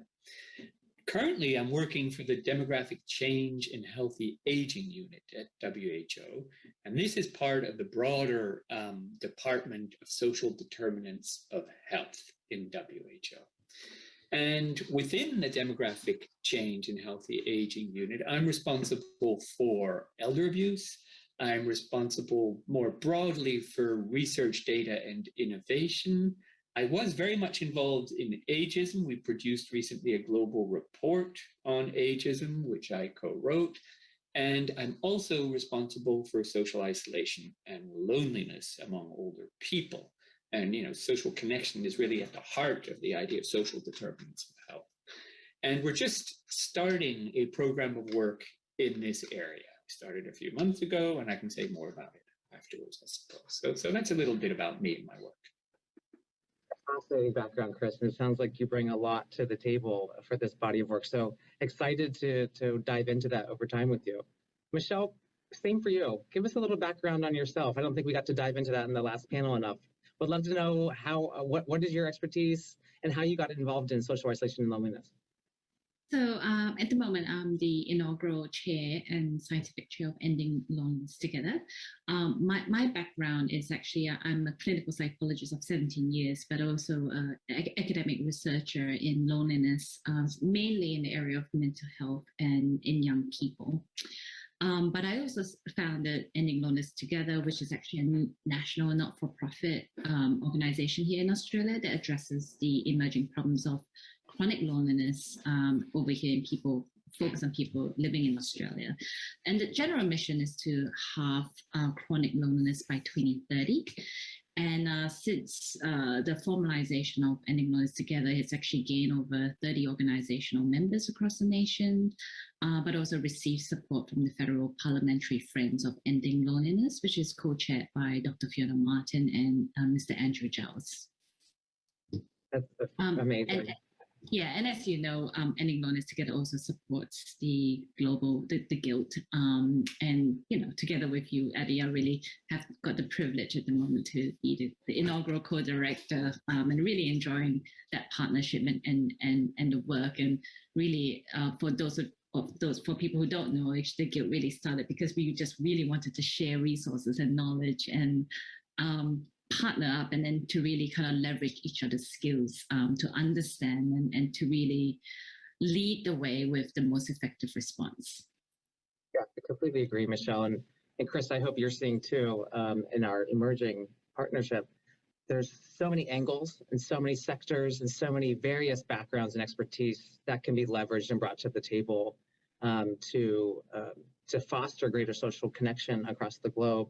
And I think just the two of you alone are showing that from your various backgrounds and focal points. So we're so fortunate, as Michelle mentioned, to have the ability to come together in a global community to share our expertise. So really excited to continue to do that work now with you, Chris.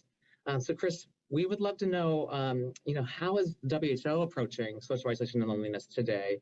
What are your focal points that you think that are emerging for yourselves? Okay, well, I guess just to say a word about our broad approach, I won't go into too much detail, but we're approaching the issue of social isolation and loneliness very similar way we approach other public health problems, using a kind of broad public health approach to this. And I think that's characterized by a focus on populations rather than individuals. Focus on primary prevention in addition to responding to the problem, trying to prevent it before it arises, as well as responding to it once it's arisen. It's very much a multidisciplinary, as you just kind of alluded to, and a multi-sectoral approach. Get all the different sectors that are concerned with this problem, bring them together. It's also systematic, evidence-based, science-based approach. We define the problem, its nature, its magnitude. We try to identify risk factors, and we develop interventions that target those risk factors, and we try to evaluate them rigorously before scaling them up, based on the socio-ecological model.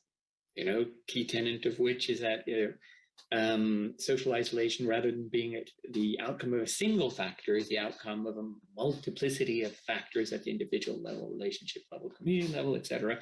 And we also take a life course approach. So that's kind of a broad approach to it. What we've our focus at the moment is, well, first maybe I say that WHO has done very little in this area. Actually, I was surprised that WHO has done so little in this area over the years. So this is very much a new area for us. And we decided to address it, I think, for three main reasons. First and foremost, because of the serious and often underappreciated health consequences, physical health, mental health, mortality, well-being of older people in particular, because that's what we're focusing on. Second reason is that it's become, especially in a number of countries like the UK, Japan, the US as well, a very prominent public policy and public health issue. That's the second reason why we decided to take on this issue, which has been exacerbated by the COVID-19 pandemic. And the third reason is that the UN Decade of Healthy Aging, in which WHO is playing a key role, really offers a unique opportunity to address this issue of social isolation and loneliness among older people. For those who don't know, the UN Decade aims to improve the lives of older people, their families, and communities by bringing together all kinds of different stakeholders for 10 years of concerted action. More specifically, what we're hoping to do in the next years, and we laid this out in a recent advocacy brief we published towards the end of July, is put in place, implement this three-pronged strategy. And the first prong of this strategy is really to create a global coalition to increase the political priority of this issue. And when we published this, we weren't really aware of the existence of GILC, and we've become aware of the existence of GILC, and that's why we're so eager to collaborate with you, because that's precisely what you're doing. The second prong of our strategy is to improve the research, strengthen the evidence in relation to interventions to respond to social isolation and loneliness. And the third prong of our strategy is then to scale up those interventions that are effective. And one thing we've been considering is creating some kind of global network of intervention developers, evaluators, implementers. That would be some kind of intervention accelerator. So that's our broad strategy. In the shorter term, we've been involved in a number of projects. One involves mapping all the evidence on interventions, digital interventions to reduce social isolation and loneliness. And we're now thinking of mapping non-digital intervention, face-to-face interventions to prevent social isolation and loneliness. We've been considering developing some kind of evidence platform or portal, which would bring together, synthesizing and distilling all the evidence and making it available to decision makers and policy makers. And in the next few years, we hope to develop some WHO guidelines on interventions to reduce social isolation and loneliness among older people. These guidelines are usually quite authoritative documents that synthesize all the evidence and make recommendations on what to do. And they're mainly aimed at ministries of health around the world. They're often used by ministries of health to guide what they're doing. And yeah, those are our activities. And another important activity is to try to increase the political priority by collaborating with GILC to try to raise awareness of this issue. So those are our main activities and our plans for the near future. It's certainly an ambitious agenda, and we are thrilled to hear it. And I think there's so much alignment with the thinking and the approach that GILC has been undertaking in our discussions. But Michelle, so much there. Would love to hear your thoughts on where you think across those portfolios of work are the lowest hanging fruit and biggest opportunities for GILC to engage. Where do you think the partnerships could lie there? Look, I know, as you mentioned, we're really thrilled to actually start to commence an emerging partnership with the World Health Organization, primarily because very clearly that, there's a lot of experience with public health promotion and population-based preventative approach, which is actually something that we've been advocating for a very long time, that loneliness is actually an antecedent to poorer health down the track. But another point of intervention, as Chris mentioned, we can also target loneliness to actually, hasten recovery, for example, definitely in the mental health space. And for me, I see guilt as kind of bringing the leading authority organizations from different countries with different expertise into play and in feeding back into the work that or the objectives or the shared goals of the World Health Organization and guilt in terms of or what we can do to gather the latest evidence, what is actually being done right now in practice, and what those I guess the gaps between the science and the practice and industry practice are, and also how our policies are at the moment in terms of things that will guide us to actually address loneliness and social isolation. So I feel like it's we can harness that network in order to synergize with the work. In terms of some of the things that I think would be very helpful is really to kind of get a shared understanding of the problem. Loneliness especially is rife with misconceptions and confused with social isolation. And while they are related, they can also be independent. And there's a lot of research now that shows that loneliness has detrimental health effects independent of social isolation, but actually together they synergize and they're bad partners in crime, and actually increases mortality and morbidity of problems. So we do have to work on both, but also understanding that the pathways to poorer health outcomes might be different.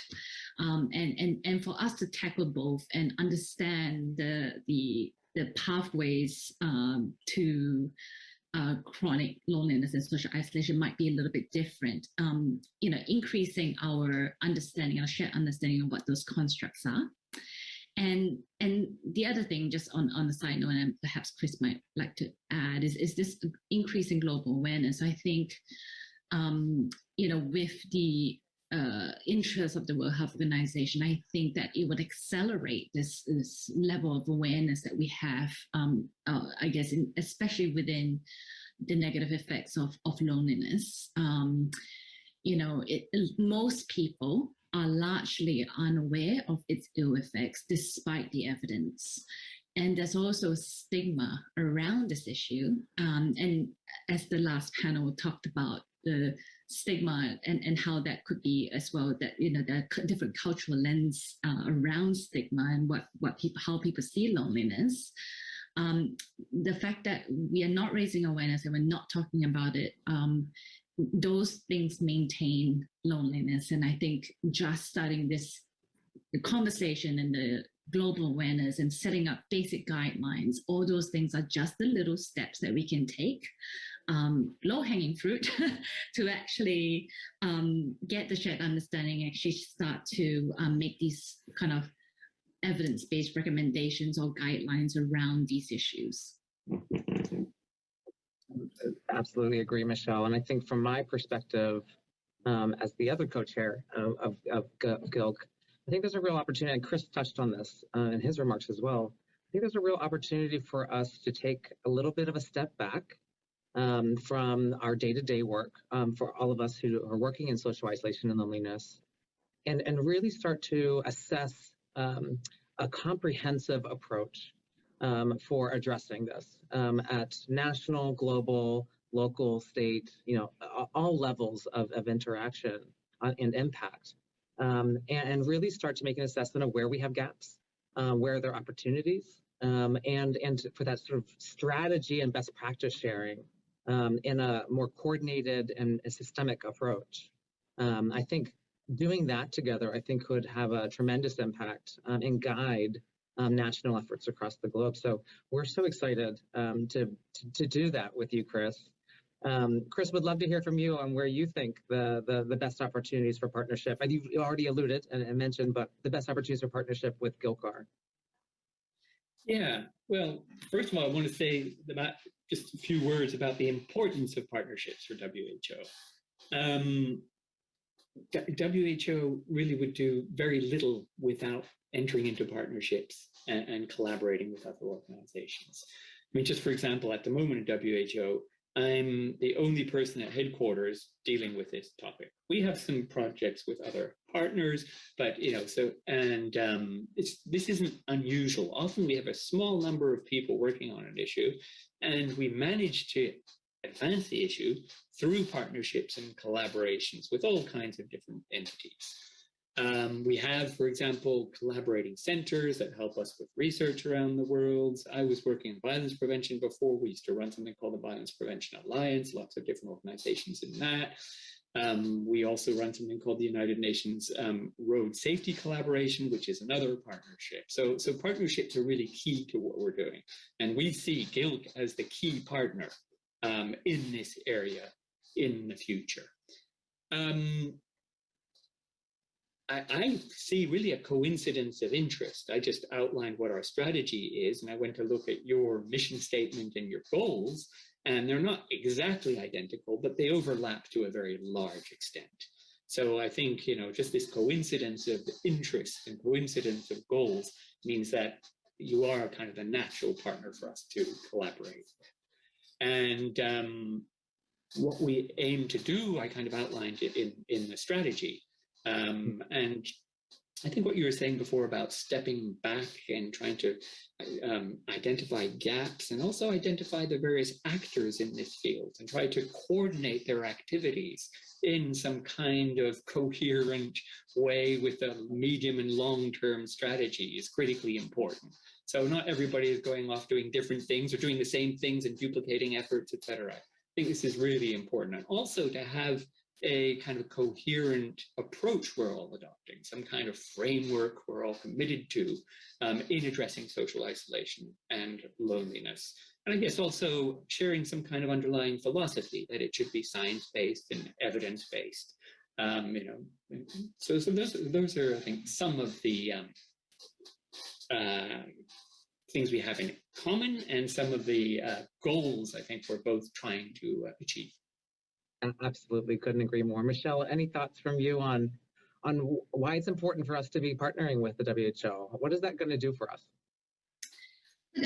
I think that, partnering with WHO will allow us to have a larger array of expertise, and the fact that they have this immense experience around population-based work, that's really crucial, especially for preventing loneliness and social isolation, and also the authority and capacity to influence globally. And I think Chris mentioned this before, being able to influence government and policymakers across different nations.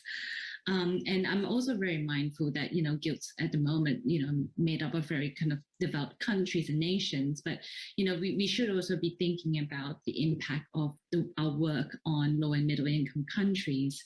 And I think that, if we can actually design flexible frameworks, global frameworks that can be adaptive to different countries, I think that would be very much worthwhile. And that's definitely something that the World Health Organization is probably more equipped or have lots of experience with, but it's something that is often in the back of our mind. Yeah, absolutely. I completely agree. I just have one more question for both of you as we round out the bottom of our panel here. And it's really just taking us another step back and thinking of sort of the end state, as we partner together and as we get our work underway. If you could just share with us, and we alluded to this and talked about on the last panel a bit, but what should the global response be? But I'm going to take it a little step further and say, at the end of our partnerships, after we've already been rolling, what do you think the end outcome should be? What are we driving toward? What does that ideal state look like for us? And would love to just get your sort of inspirational thoughts on that. I'll start with you, Chris. I think the end point we should be striving towards is really very simple. I think it's kind of obvious, is a significant reduction in social isolation and loneliness. To say an elimination would be great, but it's probably a little utopian, right? But a really significant reduction in social isolation and loneliness, and probably even more importantly, a reduction in all the consequences caused by social isolation and loneliness. So that's the end point. How we get there, should I outline, I think, a possible strategy? I think there are two key components to this, and these two components are strongly interdependent. One is better develop and disseminate the evidence. That's one thing, especially the evidence for intervention, strategies, policies to prevent and respond to social isolation. And this involves the generation of data and research. This involves the synthesis of this data and research in reviews, in platforms, in guidelines, in policy briefs, all kinds of different products that are accessible to, intelligible to policymakers and decision makers. And this also involves creating the demand for this kind of evidence-based information on the part of policymakers. So there's also this kind of job to be done to persuade policymakers, some of whom don't need persuading, but others do. That, you have to implement evidence interventions and policies. So that's one of the components, building up this evidence architecture. The other component is advocacy and increasing the global priority of social isolation. As Michelle said, not everyone's aware of this. In fact, I think, outside the circles we move in, most people have no idea. Most people, this doesn't even cross their minds. So, making sure more people know about this issue, more people know about the consequences of this issue. So really increasing the attention paid to this, especially by political leaders, by policymakers, by decision makers. And then not just raising their awareness, but also generating the political will to address the issue. The political will, the political support, and then, just as importantly, making sure that they provide the adequate resources, financial resources, technical resources, human, institutional resources, and create the coordinating mechanisms and the governance mechanisms to make all this happen. And I see this evidence architecture on one hand and this creation of global priority as being interdependent. Without effective interventions, you can have this issue the highest priority with lots of resources. You're not going to reduce social isolation. And without increasing the global priority, you can have the best interventions, but they won't be scaled up. So you need both of these. So that's kind of the broad strategy I see as being most relevant to this process, with the view, as I said, to ultimately reducing social isolation and loneliness and its consequences. I love it, Chris. Michelle, any reactions? I can't beat that answer. It is perfect. But I will emphasize a few points that really jump out at me. It's really just based on my experience. Our mission at Ending Loneliness Together is to halve the prevalence of loneliness within Australia, and we cannot do this by ourselves. Even just within Australia, we need our member organizations to assist. We need government to listen. We need, people in the corporate sector and the business sector. And similarly, within the global approach, we all need to be working together to actually achieve that mission. And this is why this collaboration is really, providing a strong foundation for us to achieve that. But really, one of the things that has kind of jumped out at me over, working on this issue for a few years is that often people do want very simple solutions and would then apply it, across, large communities and simplify everything because it is easy for them to do that. And it doesn't cause any complexity for them, but actually loneliness and social isolation can be quite a complex problem. So, one of the challenges that we have ahead is to convince policymakers to think more in line with where the evidence is suggesting, and actually implementing more effective approaches, because sometimes decisions to fund things could be quite political, or whether it looks good or whether it's easy to fund. And loneliness and social isolations are really a consequence of multiple things. And yes, we may not have a one-size-fits-all, but we will need to test several different kinds of solutions that could fit most people within a vulnerable community.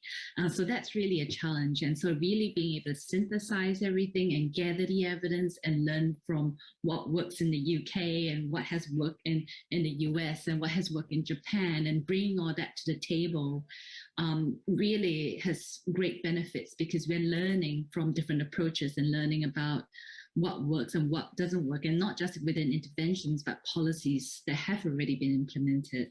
So I see challenges ahead, but I'm also really inspired by the collaboration and feel hopeful that we can all work together to actually harness and leverage off existing knowledge and experience and you know, things to do and things not to do. That's really incredibly valuable. Well, you know, from what I just heard you both say, I think what we're saying is we really need to define and coordinate strategic initiatives and catalyze commitments to action across various levels of actors. And that's exactly what the Action Forum is here, and why we invited you to come speak. We're in complete alignment, and so thrilled to be able to work with both of you and to catalyze our own body of work together. So thank you very much for joining us for this event and for this panel, and we're looking forward to taking next steps. So thanks again, guys. Thanks for joining. Well, as you can see there, we had a great discussion around our global efforts, and we're excited to see what's ahead for the Emerging Global Partnership. But again, as we did earlier, now we would love to hear from the audience. Again, please share your thoughts in the chat, but specifically, where do you think the global community, and specifically the internationally focused organizations like the World Health Organization and the Global Initiative on Loneliness and Connection, should focus its efforts as we begin our coordinated efforts around the globe? For instance, should we focus on global awareness campaigns, or on synthesizing research and identifying evidence gaps? Or should we focus on how to support and deploy best practices and interventions, or something else entirely?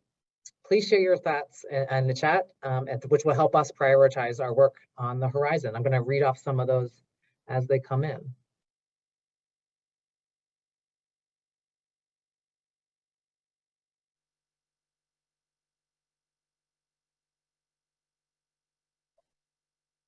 So again, thank you for sharing your thoughts in the chat, and as we keep going here. Again, your thoughts will help us prioritize our global efforts. But for now, we're about halfway through today's program, so we're going to take a little break, and we have a special treat. We have Brittany Fleck here, who will lead a virtual chair yoga session during this time. We hope you take advantage of it and enjoy it, and we will reconvene at 1:30 p.m. Eastern Time, US time. So enjoy the yoga time, and we'll see you soon.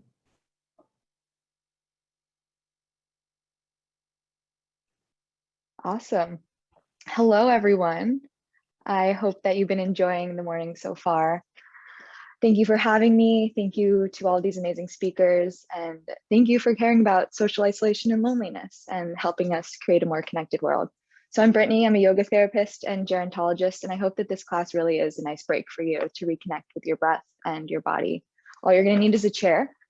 And before we begin, I invite you, if it's accessible to you, to change your scenery, whether that's opening a window, lighting a candle, dimming your lights, just trying to carve out some sort of intentional new space from where you were sitting before. So I'll give you a moment to kind of adjust there if you need.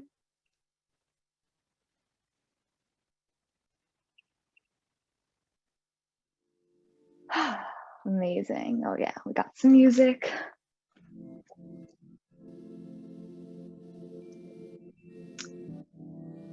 So once you're in your spot, take a moment to see what it might be like to invite your body to be just 5% more comfortable, and then fluttering your eyes closed, just adding a little bit more ease.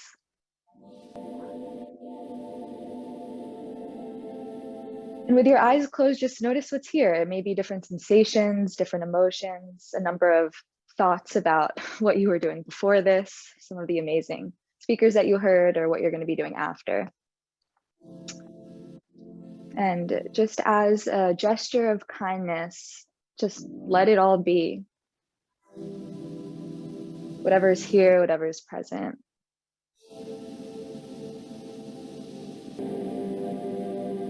And start to become aware of your breathing, coming in and out of your nose, the natural movement of your breath.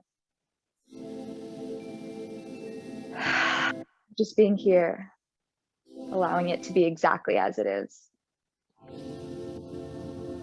In through the nose and out through the mouth.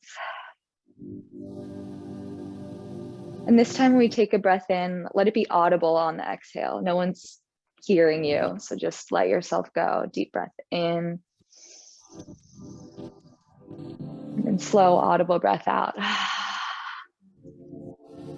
Really give your body into it. One more just like that, because we can. Deep breath in. And slow, audible breath out. Beautiful. And as we begin to move through some moving and stretching, see if you can keep your attention on this breath. And if you find that you can't move comfortably or your breath is compromised, just back off into a place where your breathing's easy. This is all about feeling good.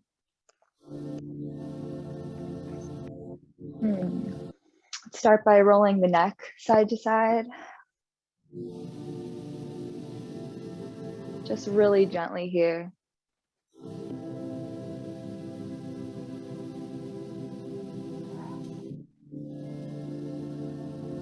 And then taking some gentle neck circles to the right.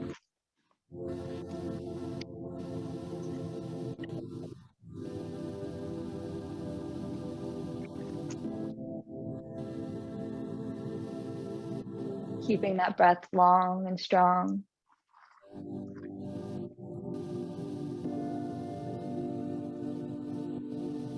And then really slowly changing direction. And maybe this is the first time all day that you've even been aware of your body. So just relish in every move, every stretch, every feeling. And coming back to center, putting your head on straight and letting your arms come down to your side body. And see what it would feel like to grow a bit taller from your tailbone and the crown of your head. And doing this in a way that doesn't cause any struggle or striving, just some really easy lengthening.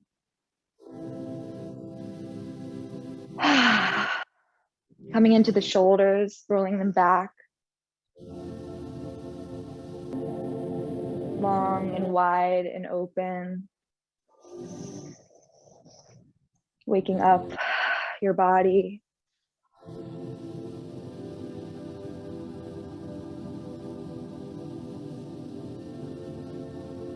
And then changing directions forward.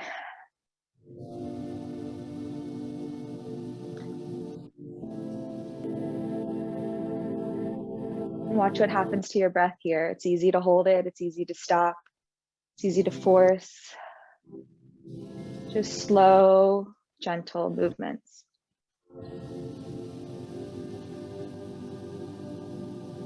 Bringing the shoulders up to your ears.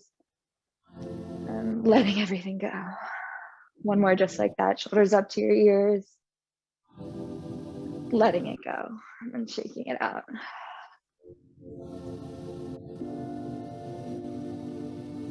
Pausing for a second to notice the sensation of aliveness and blood flow, the shoulders and the neck.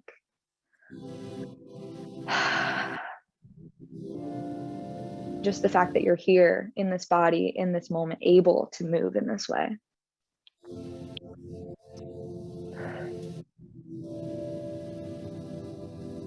Coming into the arms. We'll bring our arms slowly up overhead. The slowest you've moved all day. Stretching long and tall without any force. And slowly as well opening, coming down. Huge, gentle wingspan.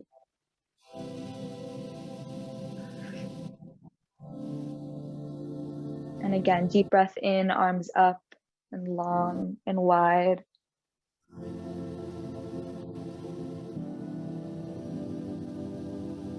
And then exhale, slowly bring them down.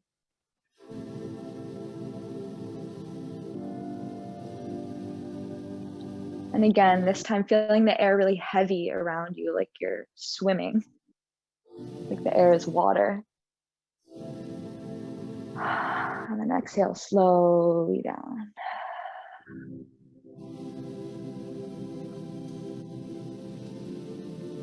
Bring your right arm forward and turn your head to the left. And then bring your left arm forward and turn your head to the right. We'll create some fluid movement here. Finding balance between the length of the breath and the length of the movements. Keeping your spine long and tall and your breath even. There's no force here, there's no pushing, there's no need for it to be different. Just finding some fluidity and some movement in your arms and your body. Closing your eyes if that feels good.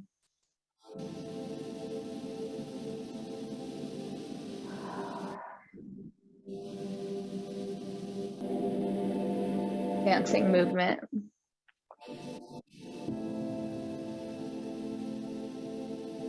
And then next time that your arms are forward, bring them onto your lap. Closing your eyes and just noticing any sensations that are moving through. What's present in your arms.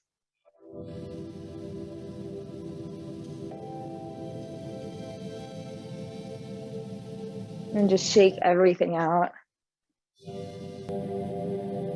Not a forceful shake, just letting it go, imagining things in your mind that you don't need just falling off. And finding that same kind of fluid movement and that breath long and deep. And then bringing the arms back down to the thighs, coming into the wrists. Taking really gentle wrist movements to the right. Paying attention to the shoulder, it's not coming up as an earring. Keeping it relaxed and soft. It's okay if you're a little crackly here.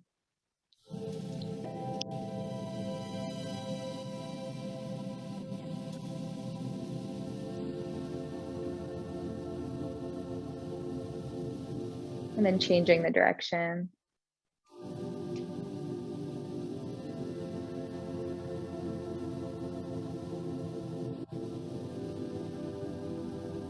And then shaking out the wrist.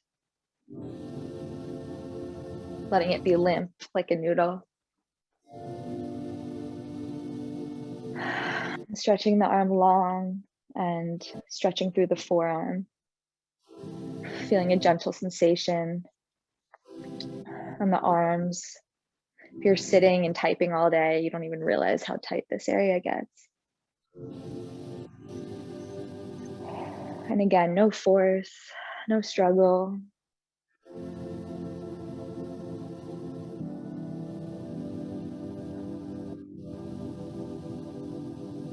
And then turning the hand over and stretching the opposite side.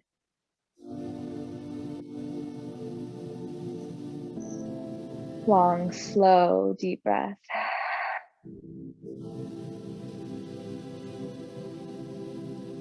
And shake it out again.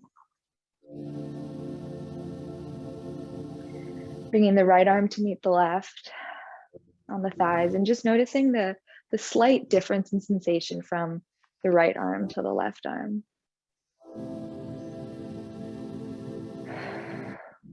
We'll give that left side some love. Turning the left wrist. It's natural for our bodies to be uneven.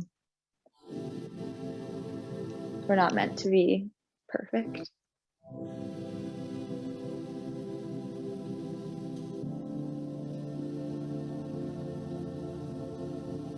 And then changing the direction to the right side. It's okay if the arm doesn't go straight. Whatever you can do is perfect.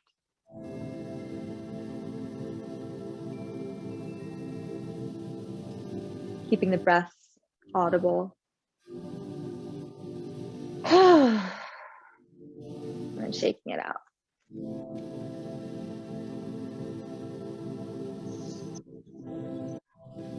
And then stretching the forearm, paying attention to the shoulder, not coming up to the ear.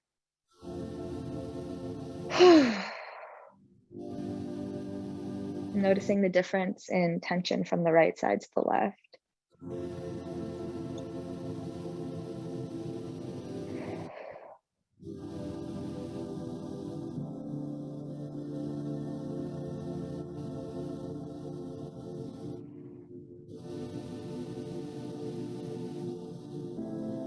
And changing direction.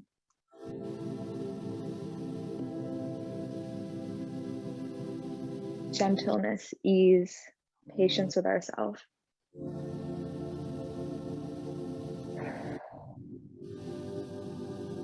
And then shake that left side out.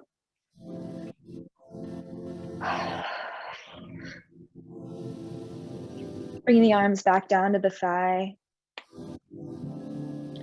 Readjusting your seat so that both feet are on the earth or the ground. Maybe taking a glimpse around you. Maybe you can see a tree through the window. You feel the air on your face. And if it's comfortable here, you can scooch back in your chair or stay forward. We'll pay some attention to our legs. Planting the left foot and starting to bend and straighten the right side. Don't worry how straight it goes. Just finding some mobility after being sedentary. And keeping that breath fluid as you're moving the foot up and down.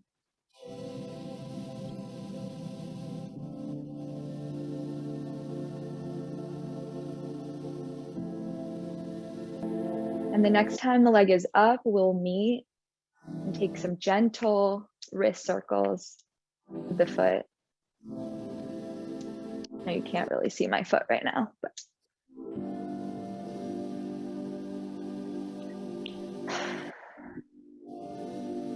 and then changing the direction. My feet are crackly today.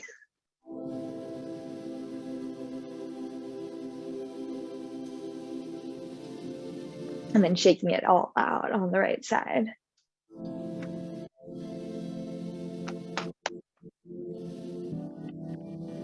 And bringing that foot down to meet the left. Noticing the difference of the right side to the left, just like in the arms. Seeing what's present here that wasn't present before. And realigning your spine with your hips, coming to a place where it's tall and long, but not rigid. And planting the right foot and stretching the left foot out, left leg out long, bringing it in and out, providing that same mobility and movement.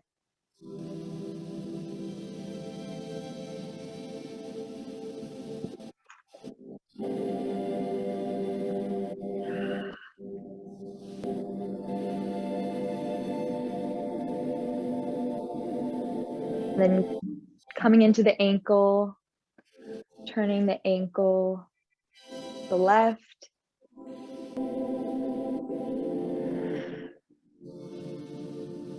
And to the right.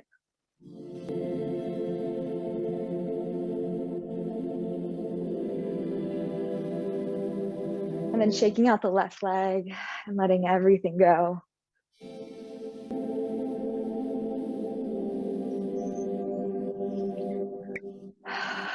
Coming back into your chair, letting everything get really soft, your back, your low belly, your shoulders, your jaw. And find a place of ease where you can settle in, close the eyes again. And come back to the breath.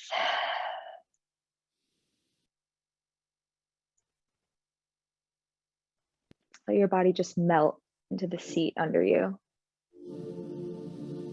And we'll together take a long, slow, deep breath in and gently release out.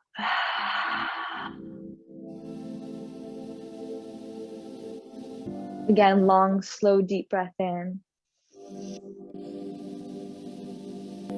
And let it go slowly.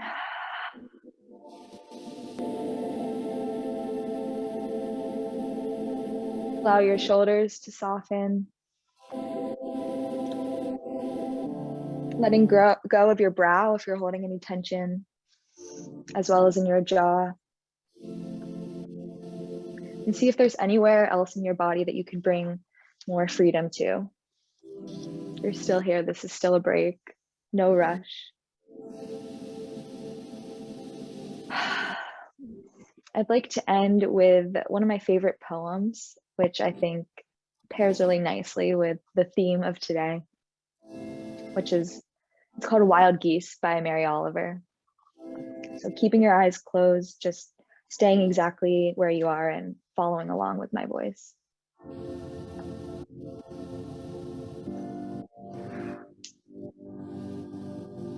You do not have to be good. You do not have to walk on your knees for 100 miles through the desert repenting. You only have to let the soft animal of your body love what it loves. Tell me about despair, yours, and I will tell you mine. Meanwhile, the world goes on. Meanwhile, the sun and the clear pebbles of the rain are moving across the landscapes. Over the prairies and the deep trees, the mountains and the rivers. Meanwhile, the wild geese, high in the clear blue air, are heading home again. Wherever you are, no matter how lonely, the world offers itself to your imagination, calls to you like the wild geese, harsh and exciting, over and over, announcing your place in the family of things.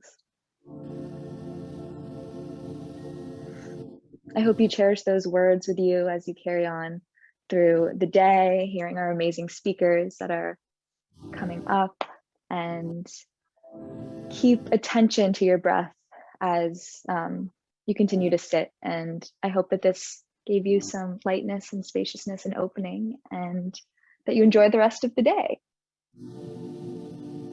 I am going to kick it back to our program, which will be picking up in a few minutes.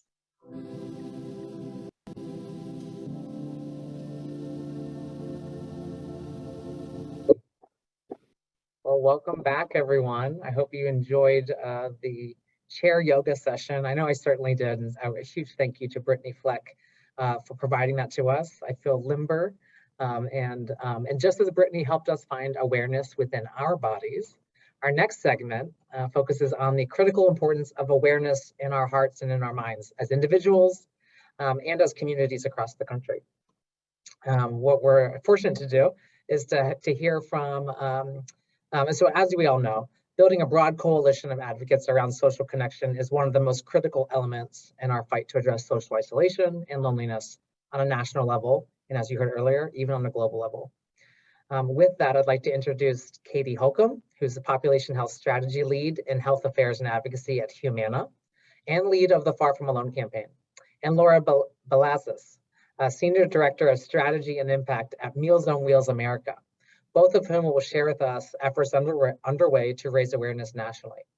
Katie and Laura, thank you for being here today. Thank you for your partnership, and I'll turn it over to you. Thanks, Eddie. Katie, I know we know each other well, but I wanted to give us an opportunity to introduce ourselves to the audience as well. So I'm Laura Balazs. As Eddie mentioned, I'm the Senior Director of Strategy and Impact at Meals on Wheels America. Meals on Wheels America is the national leadership organization serving 5,000 local grassroots senior nutrition programs nationally. Within the organization, I oversee our work around social connection and in-home safety. And Katie, I'd love to give you an opportunity to introduce yourself as well. Sure, thanks for having me. I'm Katie Holcomb, and I'm a corporate strategy lead in Humana's Office of Population Health. I've been at Humana for over 9 years. I joined this role in June last year, right in the middle of the pandemic. I actually met a couple of colleagues for the very first time the other day. In my current role, I help lead national partnerships with organizations that address health-related social needs for our members and our communities. And I also support internal and external communications to promote the work and results of our team. And I live in Louisville, Kentucky with my husband and 2 boys, and I really look forward to traveling in the future and meeting the folks from the foundation and the coalition in person, along with the amazing organizations listening in today. So Laura, I'd love to kick off with your perspective, knowing everything that Meals on Wheels has experienced prior to and during the pandemic. What is your organization doing to address social isolation and loneliness and promote social connection? Thanks, Katie. I'm sure a lot of folks in the audience are familiar with Meals on Wheels America, especially those of you in the US. You know, we've been around since 1940, and Meals on Wheels America is a household name, but I think we're less well known for our work delivering more than a meal. You know, within this, we have 4 core pillars: nutrition, safety, community connections, and socialization. And social connection has been at the heart of our services since the very beginning. You know, every day Meals on Wheels programs are conducting wellness checks when they're delivering meals. And that driver may be the only person that a client sees that day or even that week. You know, many Meals on Wheels programs have enhanced social connection programs that go above and beyond this.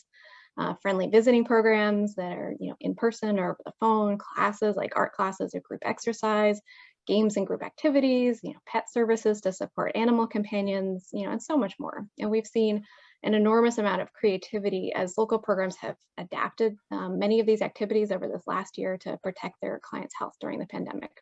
You know, on a national level, Meals on Wheels America conducts research into program effectiveness. We provide learning opportunities and share best practices, and we provide funding to our local programs to help them grow and scale their social connection programs. And externally, we're part of national advocacy efforts and important campaigns like Far From Alone. But that's a little bit about us. What about Humana, Katie? Tell me more about Far From Alone. How did it come to be, and what's its purpose? Sure. Well, the thing I love the most about my team at Humana is that we're all about helping people address the barriers that are getting in the way of their best health, right? So one of those barriers, obviously being loneliness, it got a much needed spotlight on it during the pandemic, obviously, but to do this work right and help our most vulnerable populations, we can't do this alone, no pun intended. We partner with local and national organizations on solutions to address social health needs. So Humana started a public health awareness campaign called Far From Alone with the coalition last year because we wanted a way to bring together all the great solutions of organizations all over the country to help people feel more socially connected. And we knew that many organizations all have unique and effective things to offer to help address loneliness, learning about lots of those organizations too, more of them in the chat. And we wanted to share it with the world through this campaign. So Far From Alone brings together partners committed to addressing loneliness and social isolation and promotes resources to help people feel more socially connected. And you'll find those resources on our website, farfromalone.com. But it's really more than just a clearinghouse of resources. We also wanted to build a community that normalizes loneliness and drives more conversations about it. So we created Far From Alone social media channels, and you can follow them on Instagram, Twitter, and Facebook at Be Far From Alone. That's BE Far From Alone. And also recruited over 25 organizations to join us in the campaign and spread the word, including Meals on Wheels. Katie, you were talking about normalizing loneliness, and I think that's a really important goal, and it's one that has come up as a theme that I heard from other panelists today. I know it's something that you and I have talked about, but I'd also really love to hear more from our audience about that. So we have a poll question that we'd love to put out there and to hear from you on, you know, do you feel that loneliness is normalized in your community? Great. So we'll give everyone just a minute to respond to the poll.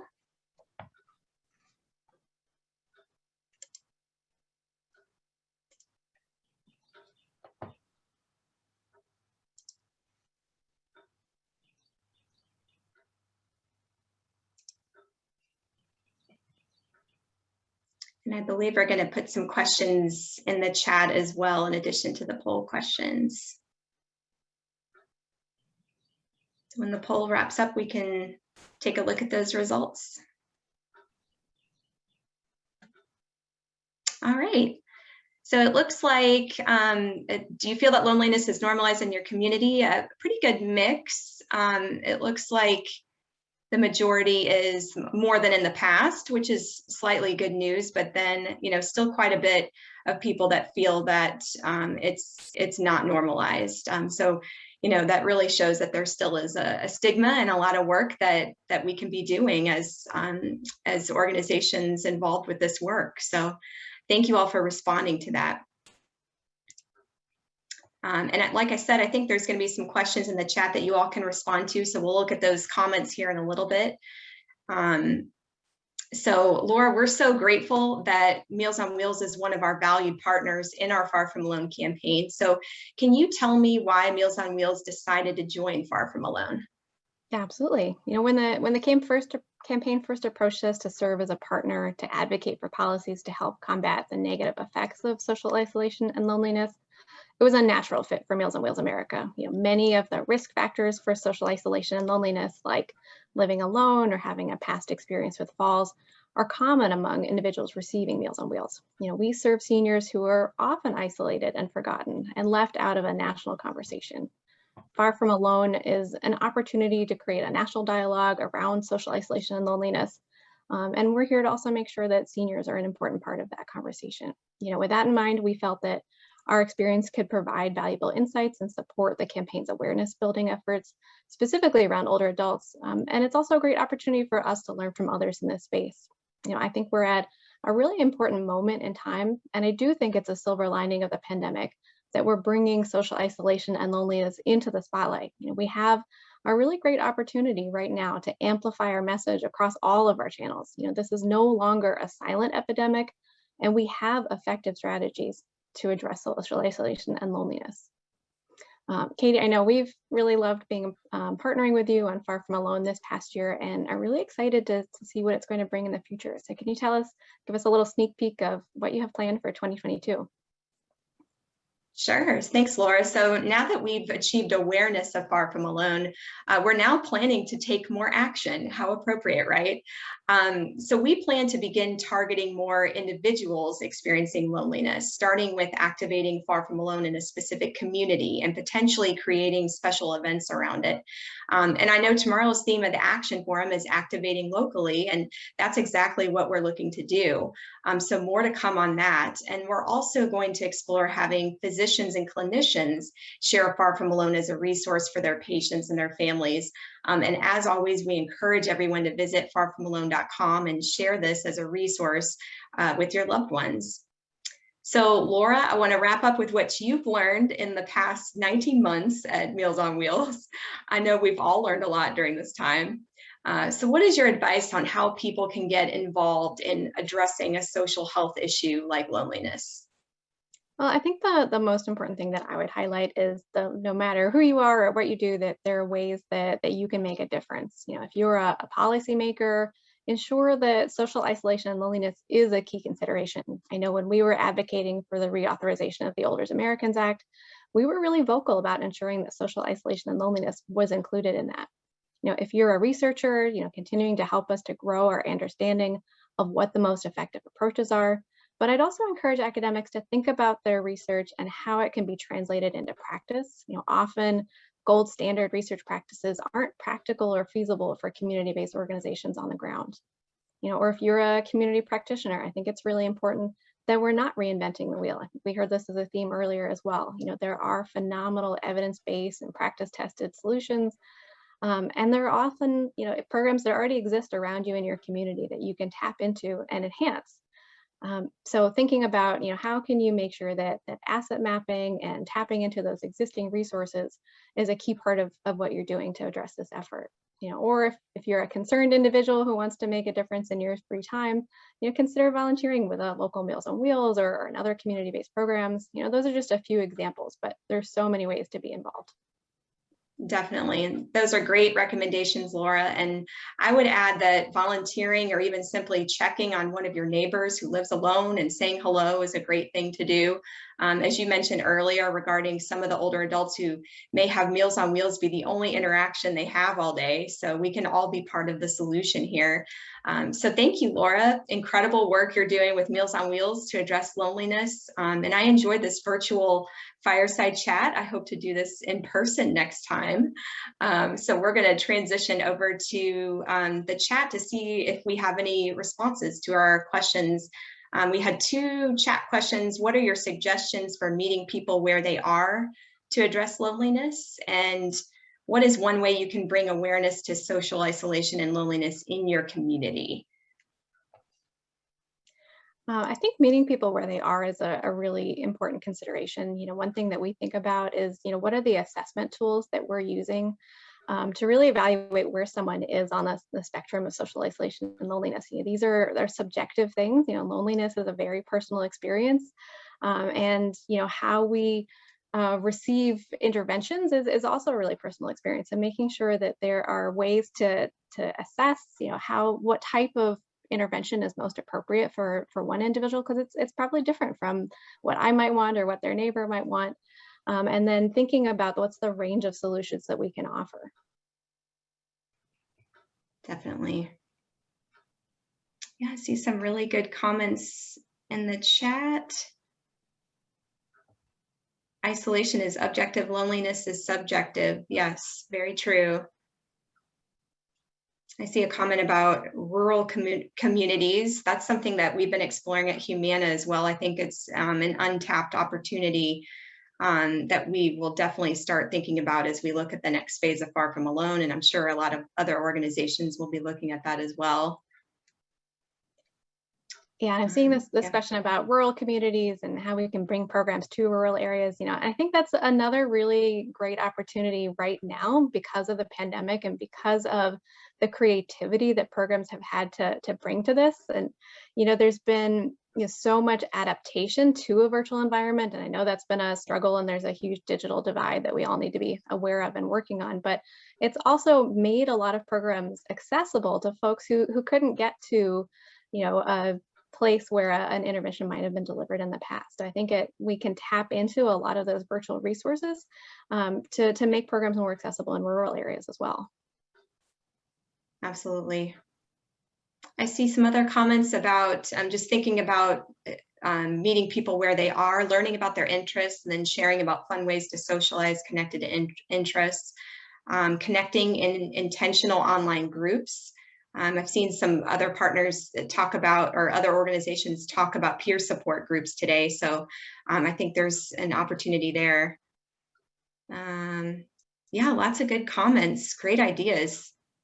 Hopefully we'll save all these and work with these. I love these comments and suggestions. Anything question there? Yeah, I saw one question on there. What's one thing that we feel is missing in terms of programs?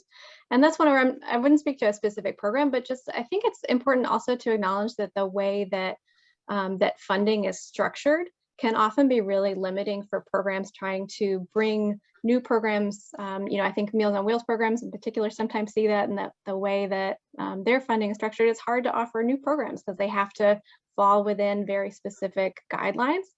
So I would also encourage those in the audience who are thinking about kind of policy making and funding structures to take that into account. And how can we make sure we're giving the flexibility to spur new innovations and interventions?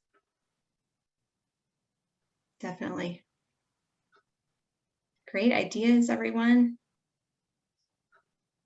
I really appreciate the time and the responses to the poll and the chat questions, and thanks for spending time with us. Glad to be here.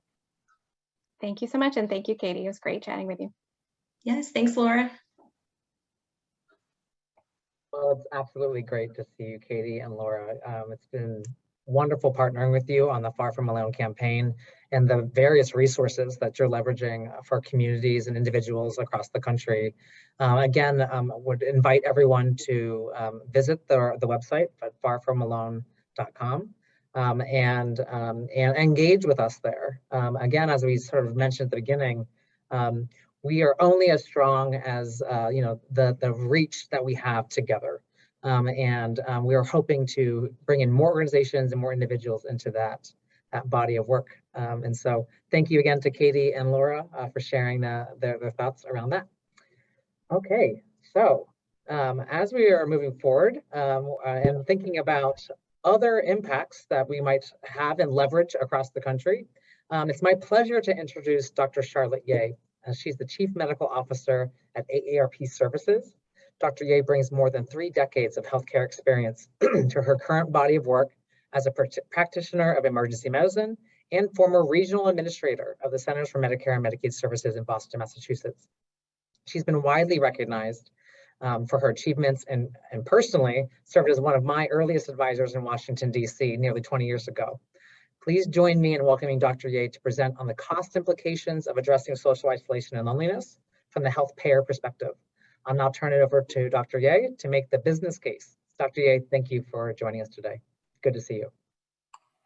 Great, thank you very much. And hopefully somebody can put on my slides. So just thank you so much, Eddie. It's really been a mutual relationship, and I thoroughly enjoyed the fireside chat and the upbeat approach that we just heard. So I'm very honored to be here, mostly honored to be part of a community that is as passionate as I am about ending isolation and loneliness.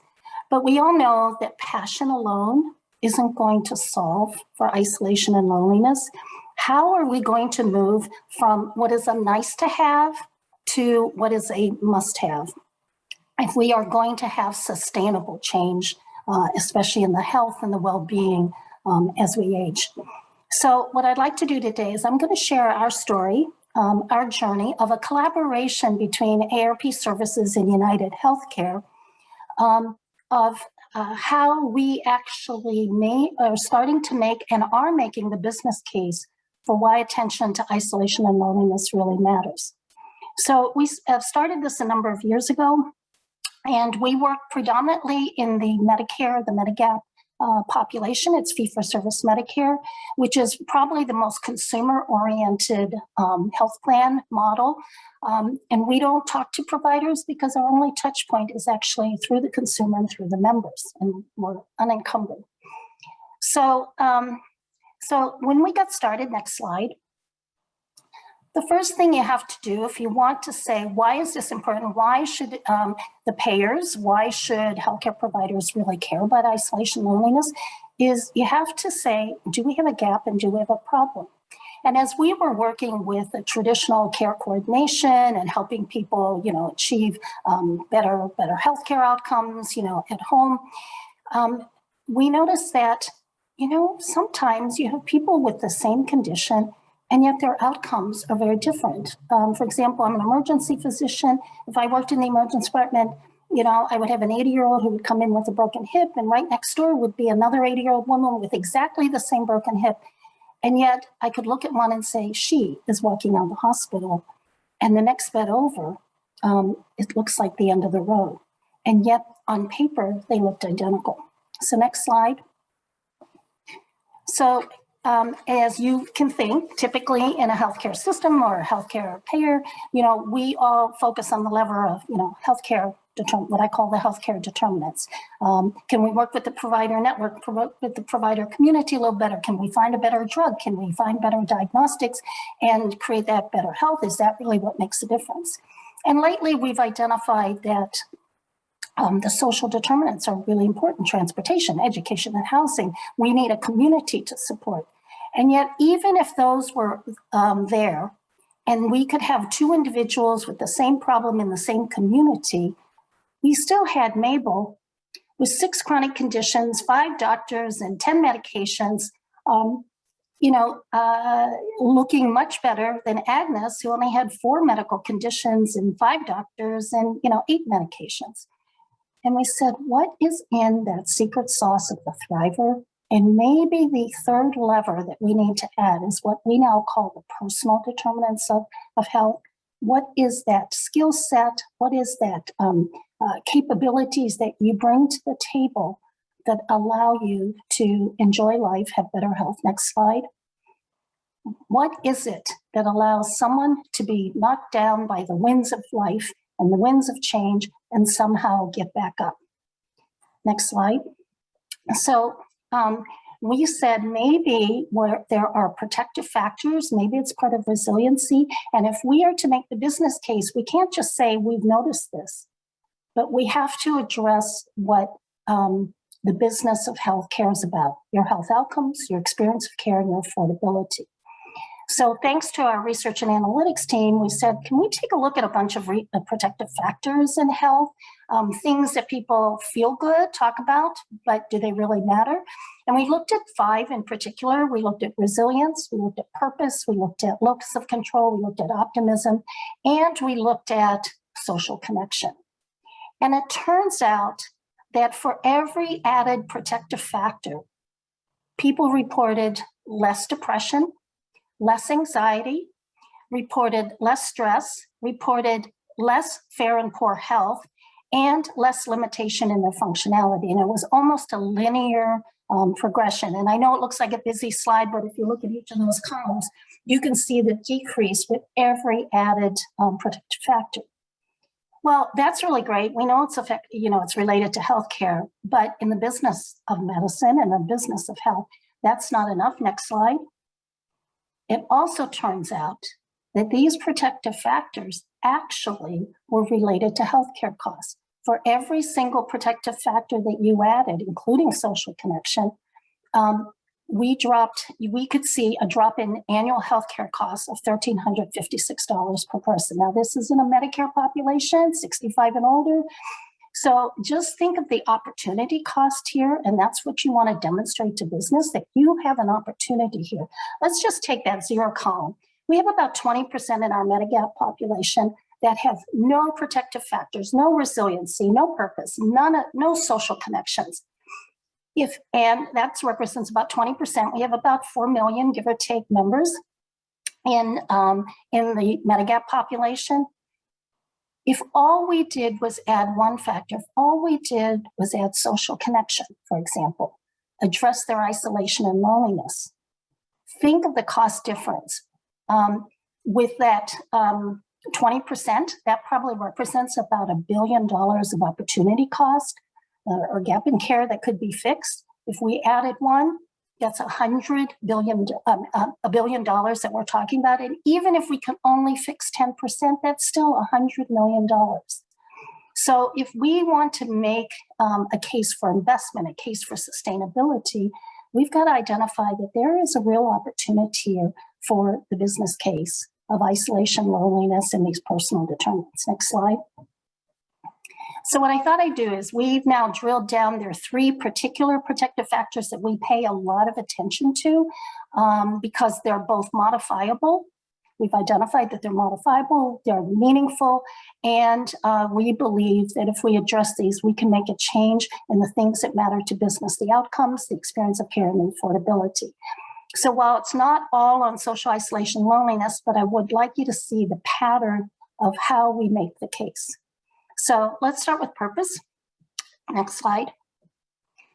It turns out that people who have a strong sense of purpose are less likely to have strokes, they have better sleep, they have more preventive services, lower stress hormones, fewer nights in the hospital, fewer doctor visits. So talk about the healthcare outcomes that matter and that matter to how to behavior and behavior change.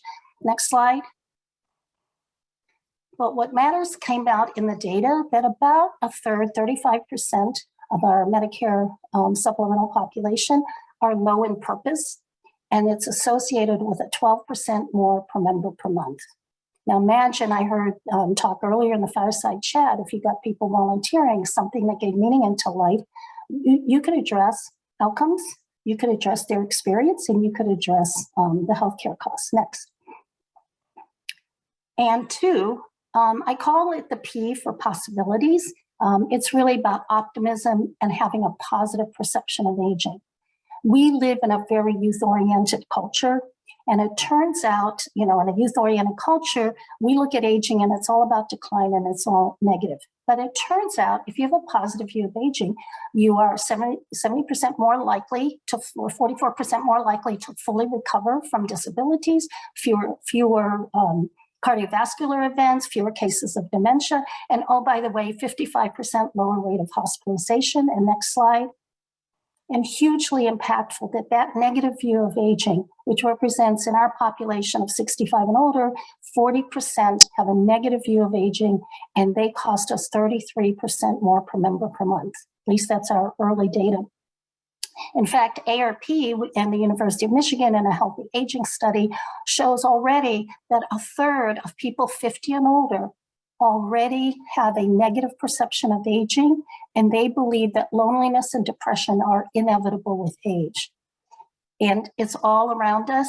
77% of 70-year-olds actually have smartphones, and yet only 5% of marketing images ever show an older person using technology. In fact, if you're 50 and older, you are 7 times more likely to be seen negatively in the media than you are if you are under 50. And most of those images of older adults show you alone, show you not at work, not being active in your community, and show you being dependent where you're listening to a doctor or somebody's teaching you how to do something.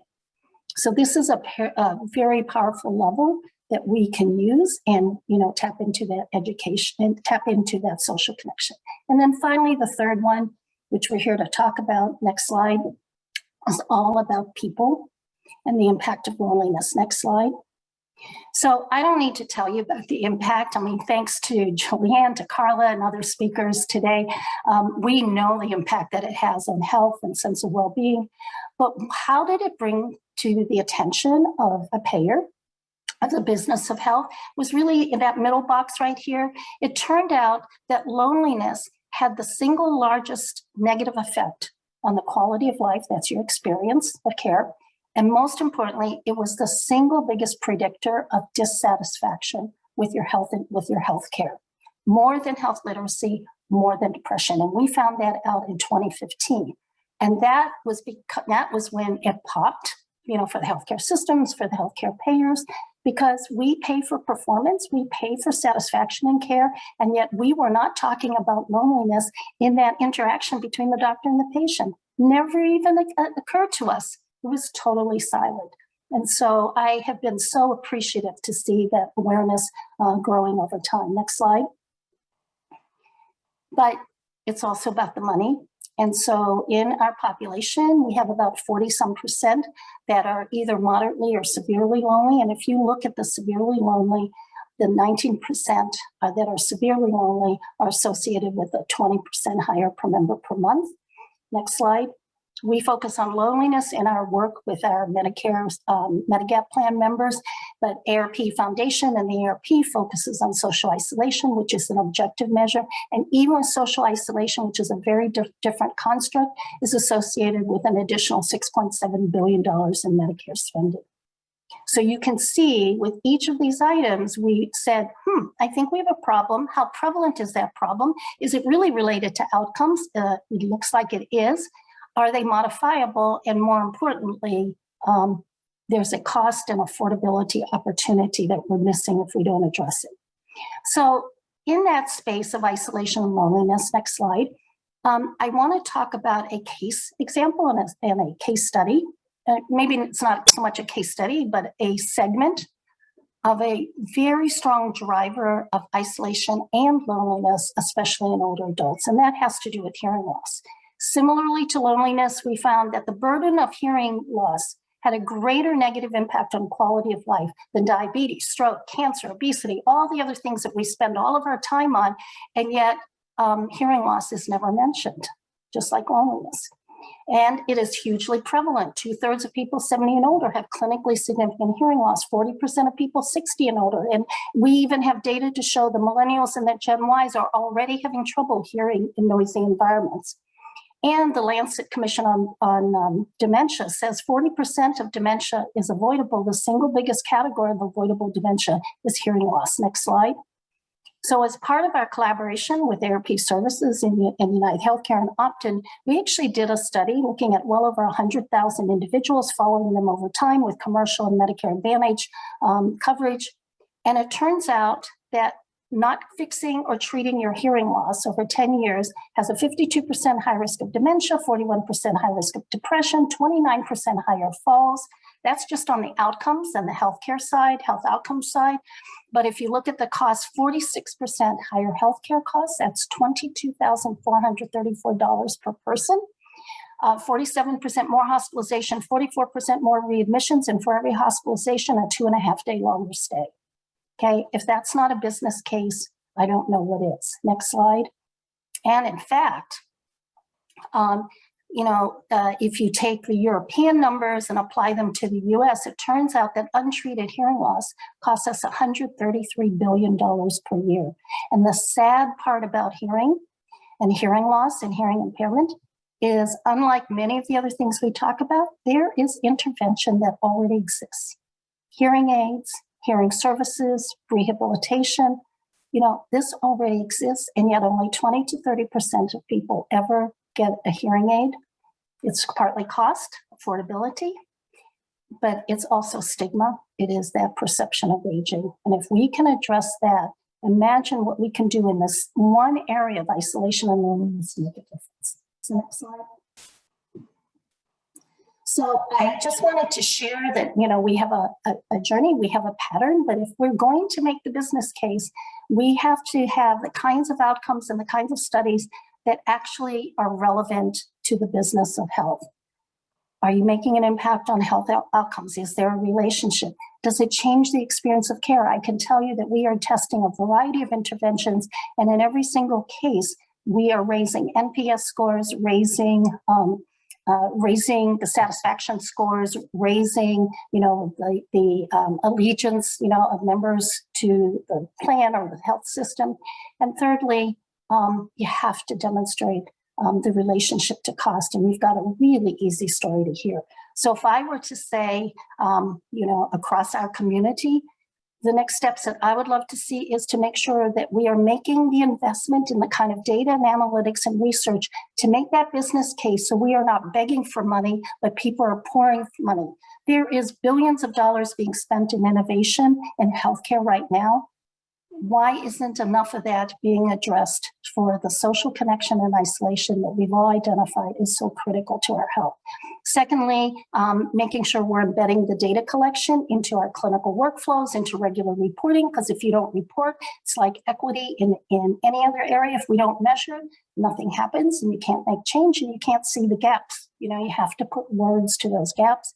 And finally, on the policy front, can we support the kind of public-private funding so that we can integrate and support not just healthcare delivery and the clinical care you get, but the social determinants, and now, as you've heard me talk about, the personal determinants.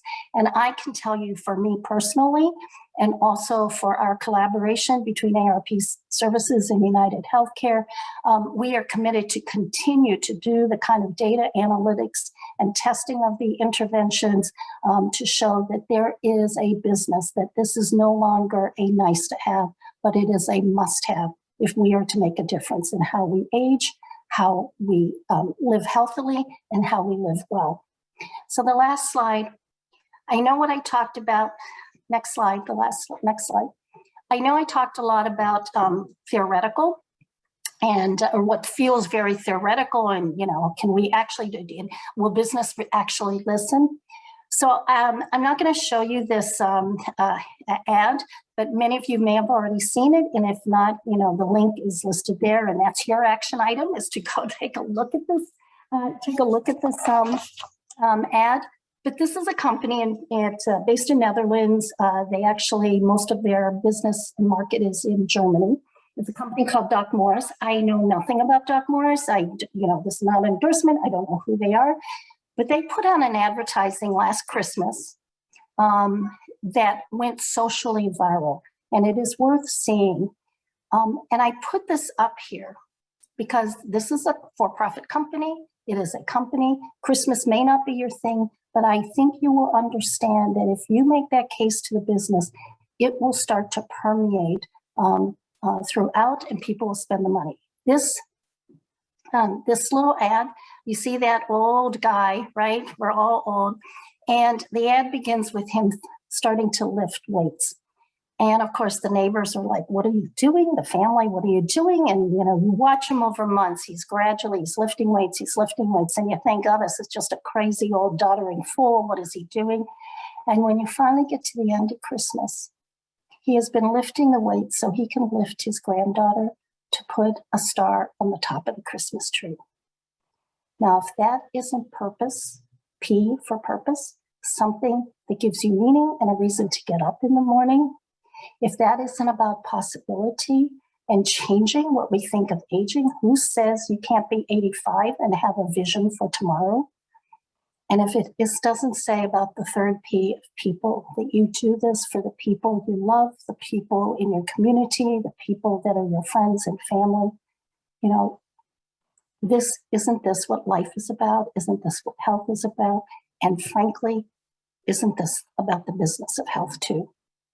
So with that, I hope I've given you a story and a pathway for how do we move from just talking and aspirations and move into action.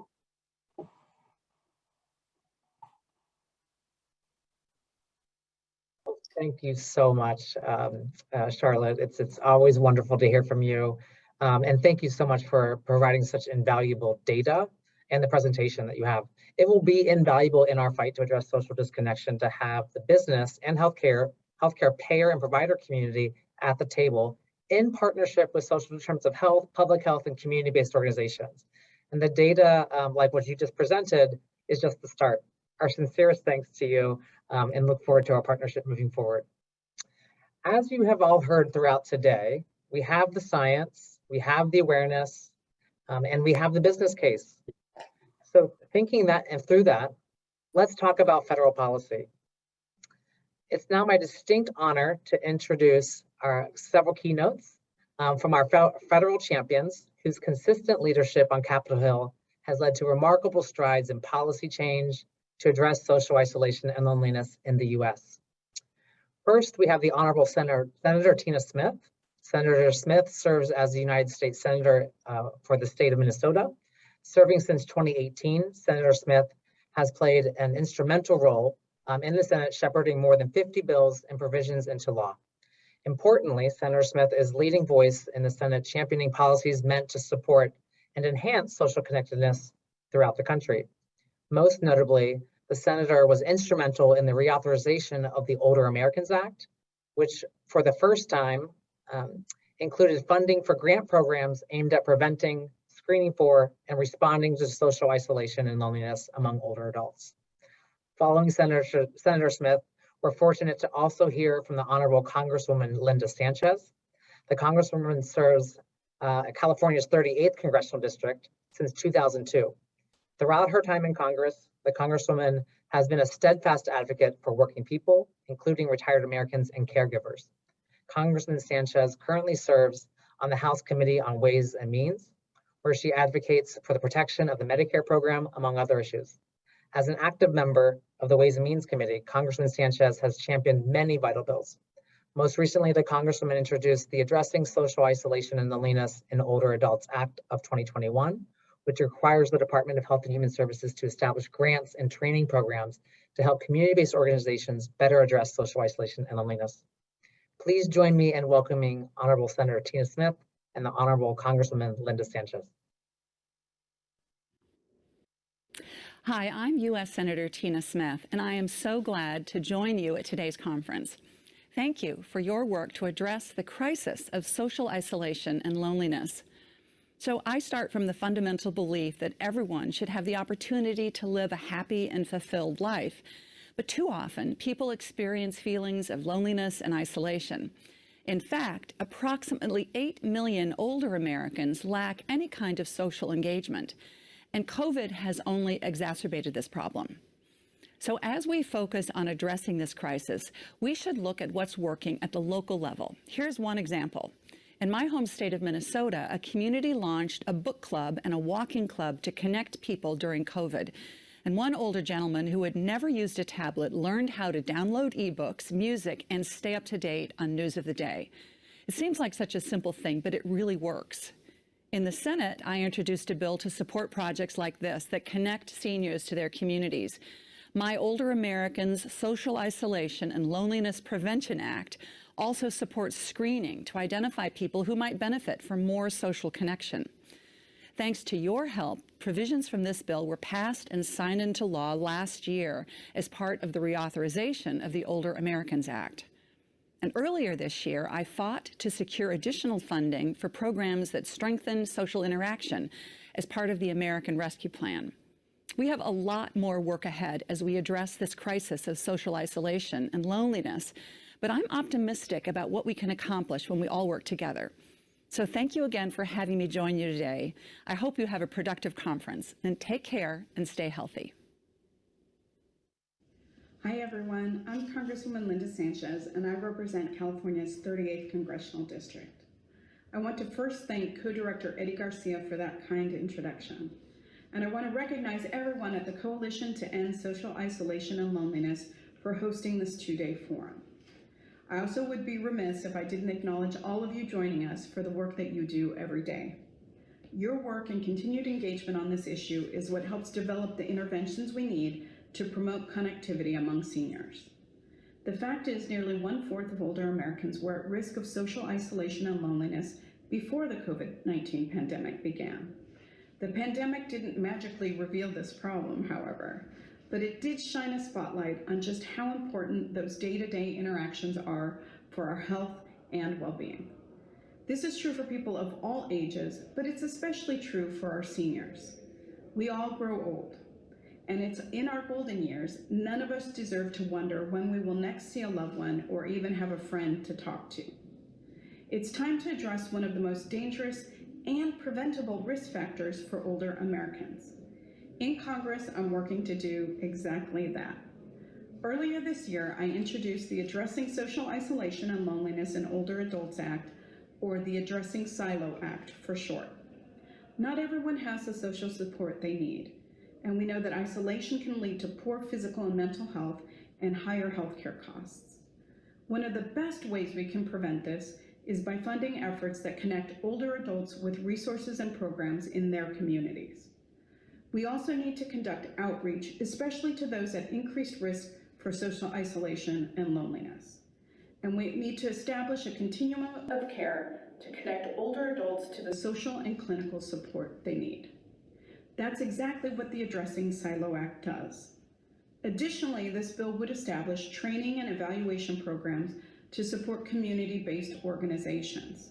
This is critically important to ensuring staff and administrators have the tools that they need to prevent and mitigate social isolation and loneliness. As a daughter who has made the very hard decision to move my mother into full-time care, this legislation is intensely personal for me. My parents did everything they could to give me a great life, and in their retirement, I want to make sure I'm doing everything that I can for them. And I know children, grandchildren, siblings, and friends across the country feel the same way. The Addressing SILO Act would help expand community-based programs so that we don't have to do this alone. Together, we can create communities where seniors feel connected and have access to the support they need. I want to thank you all again for joining this conversation today. By raising awareness and finding new ways to address social isolation and loneliness, we will help older Americans live longer, healthier lives. And it is so important that you call on your elected officials at all levels of government to pass legislation that will have a tangible impact on their lives. I want to thank the Coalition again for having me and for all you do for your advocacy. Thank you, and God bless.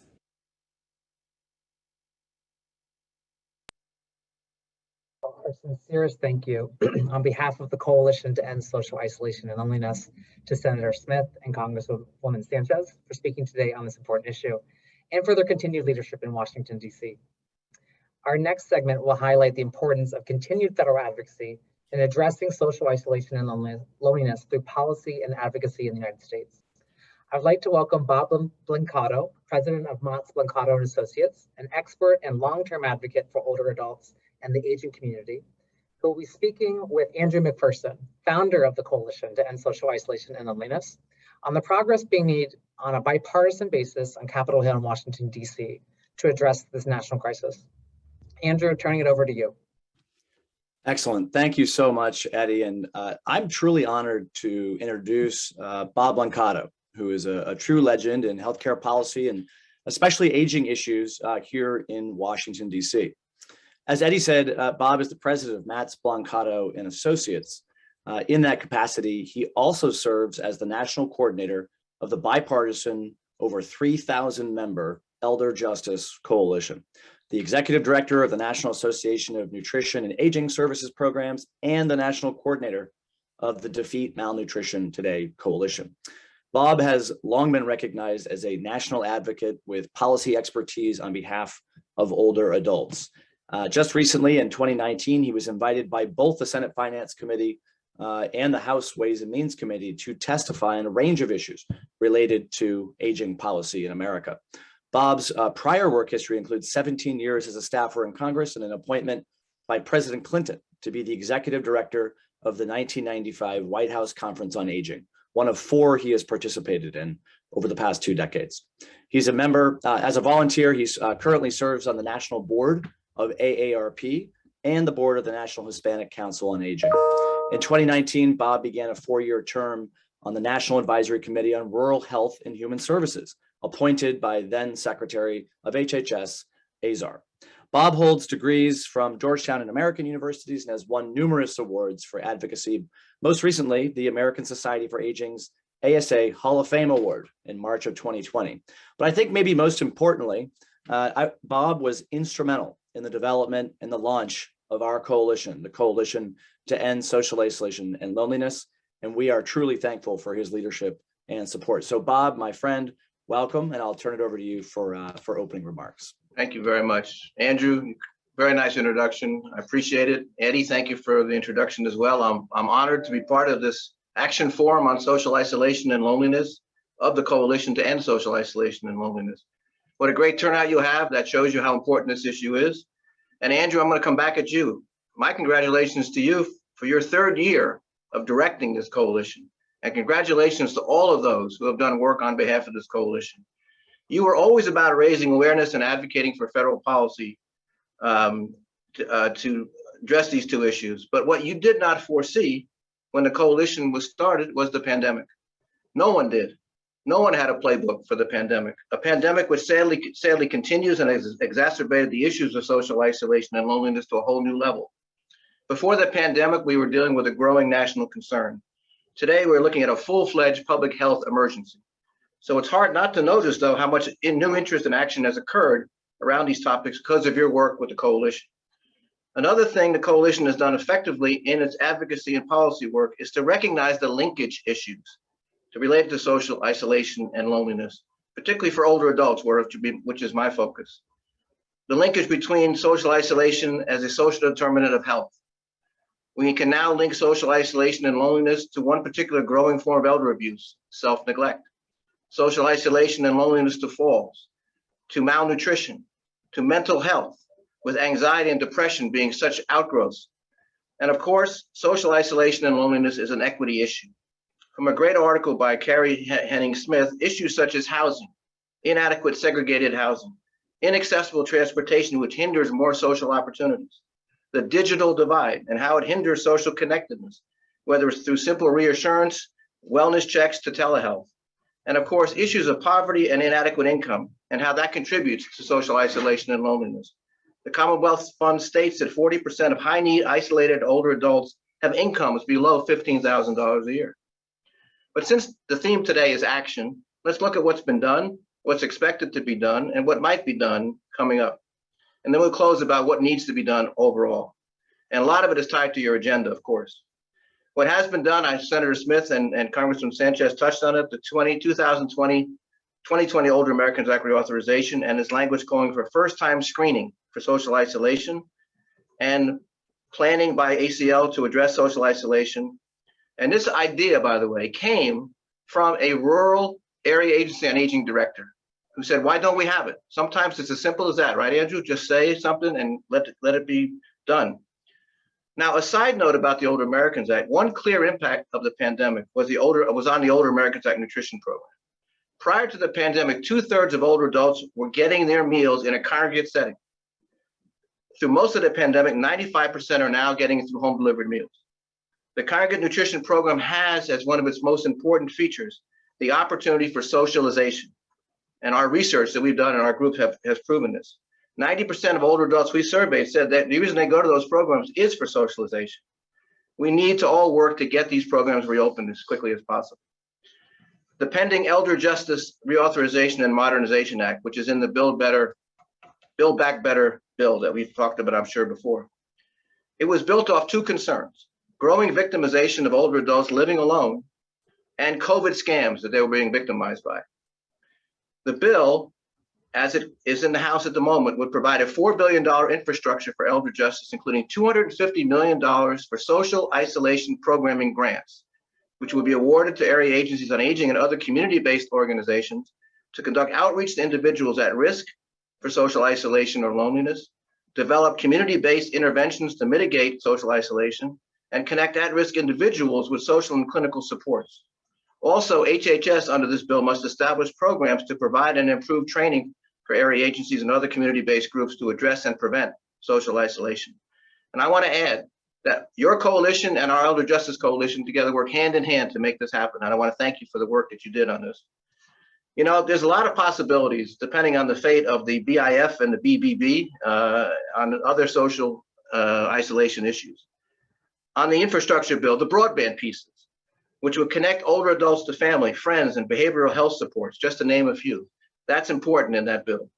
Once passed, though, localities are going to have a lot to say on how these funds are spent.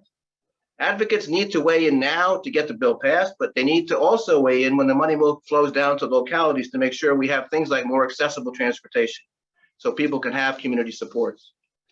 On the Build Back Better Act, there's so many provisions. We'll probably touch on them in our dialogue later. But perhaps the most important is the investment in home and community-based services as called for initially by President Biden at $400 billion. Now in the House bill, it's $190 billion. The discussions are going back and forth.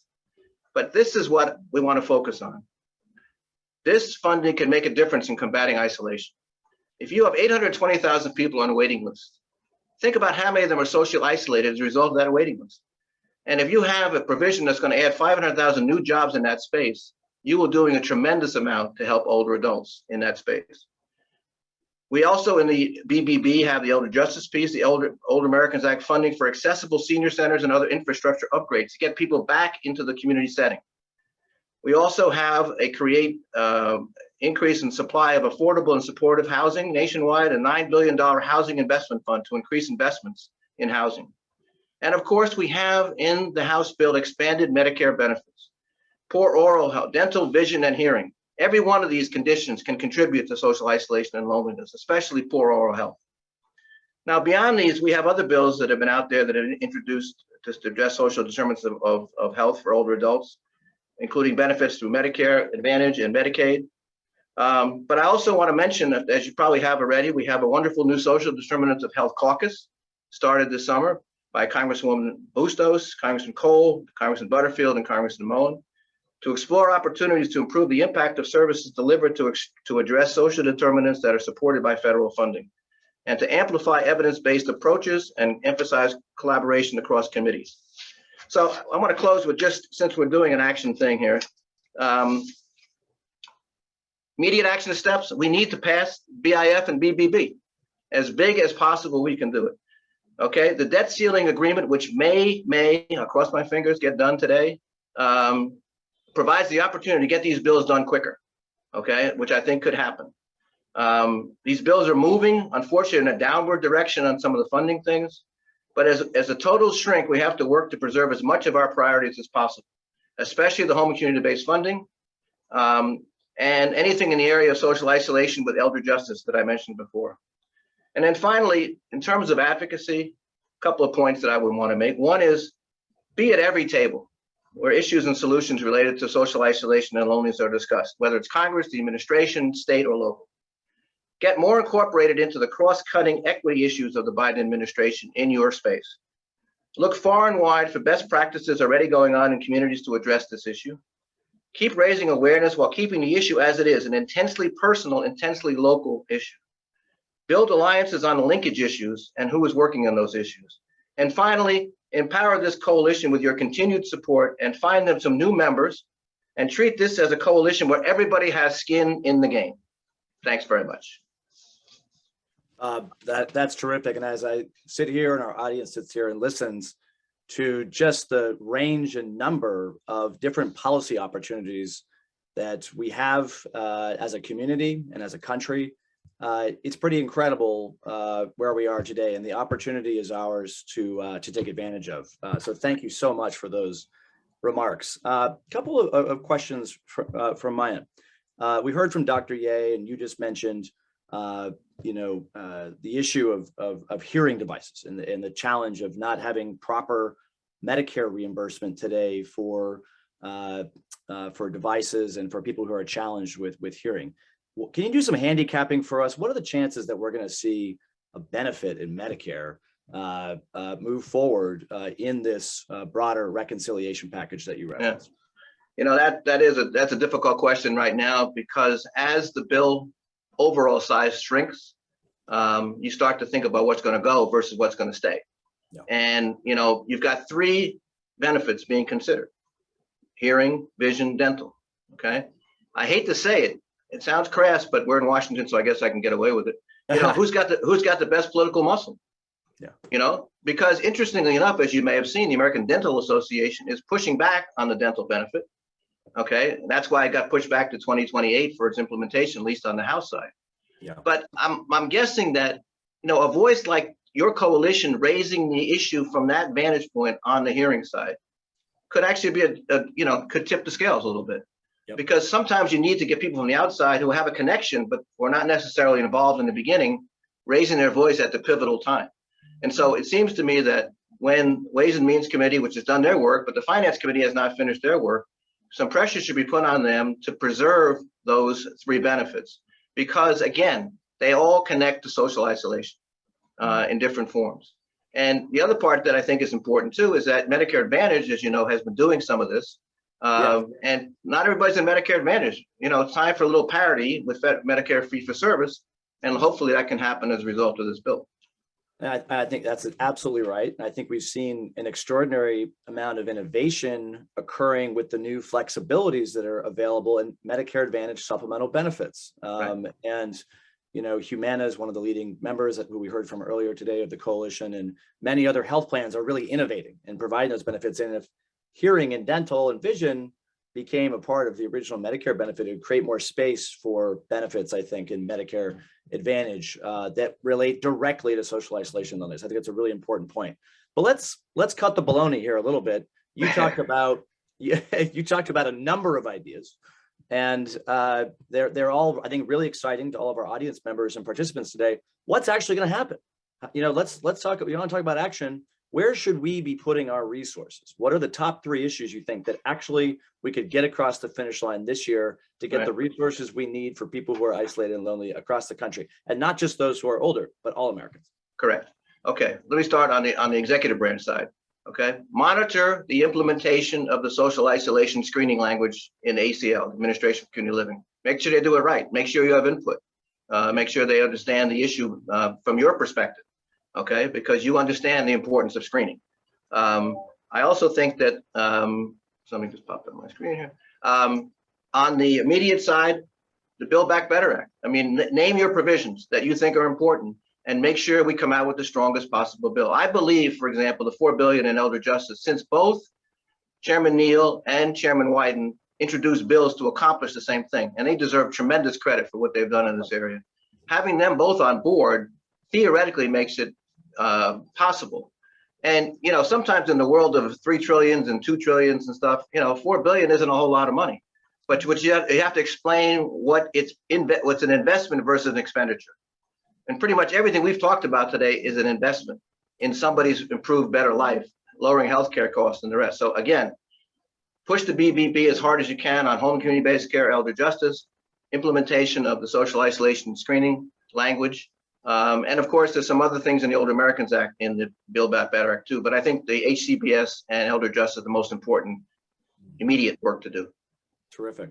Bob, you've been a leader in national health policy issues for several decades now, and you're truly one of the best of the best that's in Washington.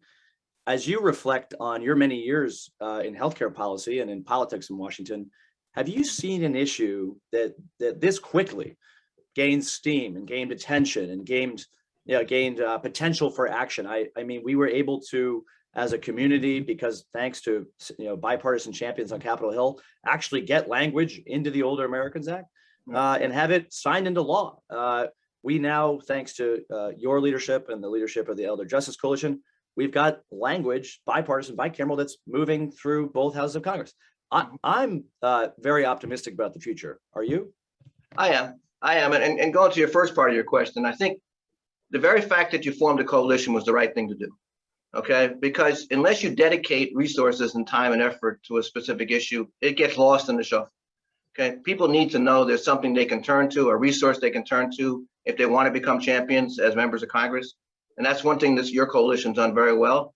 And I've learned this from my work with the Elder Justice Coalition. We had a senator call me and say, look, we care about the Elder Justice Act, but we need a dedicated coalition to get it over the finish line. Same thing here. Only difference here is that you've got several opportunities in the legislative arena to do things, and also funding. The year-to-year funding situation, I think, is important to go forward. But I also think that and I'll take a selfish plug of AARP since I'm on their board. I mean, their foundation's done tremendous work in raising the profile of this issue.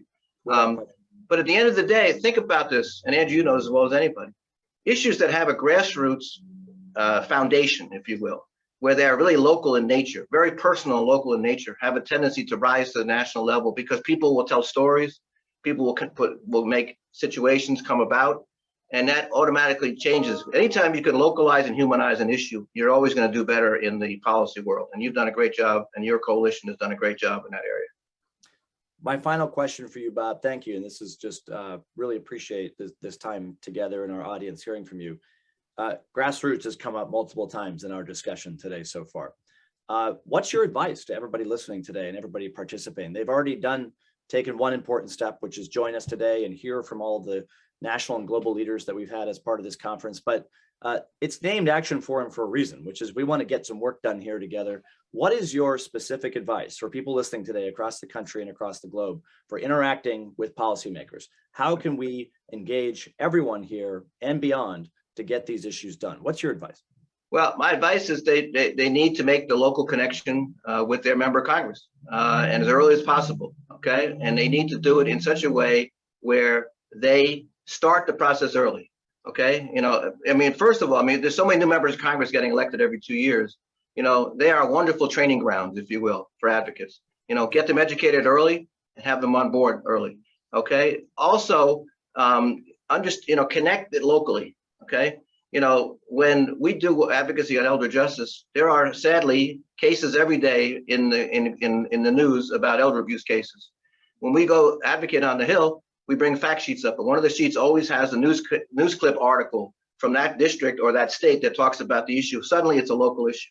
You can do the same thing. There's data out there about how much social isolation has increased in given areas around the country. Have that data available. Build those relationships, and also track where your member of Congress is in a public setting. And there's a new link called Town Hall Project, something or other. We'll find it to you, that you can go on and see where your member of Congress is going to be, and show up at a Rotary lunch and pop a question out, okay? Or just have a conversation. And sometimes when they hear it come from home, they're going to start looking. What are we doing on this space? What are we doing in this issue? And I think a lot of that could be done. And anybody who takes the time to join this Action Forum must want to do something. So here's your chance to do something. And we encourage you strongly to do that. Excellent. Well, Bob Blancato, can't thank you enough for joining us today, but most especially for your leadership and for your allyship in this effort. It's going to take all of us, but especially national leaders like you, to help move this issue forward. So thank you for joining us. And my pleasure. Really, thank you. Thank you for having me. All the best. Take care. You too. With that, I'm going to turn it back to Eddie Garcia. Eddie, wasn't that just, I just always love having conversations with Bob. I always learn from him. He's totally committed to this issue, committed to this population. And it's just always terrific to hear his insights about how we make progress on this issue in Washington. Absolutely. And just hearing both of you, both veterans in the policy and advocacy space, and helping us think through where those leverage points are, I think is incredibly valuable to the coalition and for everyone in the audience to hear today on how they can get involved, and pressure points you can put on your members of Congress and to get involved. And I've seen some in the chat mention that they do that right away. So That was exactly the point of That's this fantastic. discussion. And we've also shared in the chat a link to the coalition's policy agenda and platform, and we're happy to dive into that with all of you. So moving on to our next segment. Thank you, Andrew, and thank you, Bob, for joining us and having that discussion. Now we would like to close today's program by welcoming back the U.S. Surgeon General, Dr. Vivek Murthy, as I mentioned at the beginning, for a compelling and vulnerable discussion with Dr. Kelly Harding, a leading researcher and professor of psychiatry at Columbia University and leading member of our Scientific Advisory Council, and Mr. Juan Flores, a youth leader from the coalition's member organization Beyond Differences. I'll turn it back over for this amazing segment. Thank you. I've invited two friends in particular from the community to participate in today's conversation. First is Kelly Harding, a physician, a public health expert at Columbia University. She's also, very importantly, I think this might be her most important title, a parent and the mom of 3 boys, an 8th grader, a 6th grader, and a 3rd grader. Kelly lives in New York City, and she has a practice in clinical psychiatry, and she also teaches medical students at Columbia. Kelly recently authored a wonderful book called The Rabbit Effect: Live Longer, Happier, and Healthier with the Groundbreaking Science of Kindness.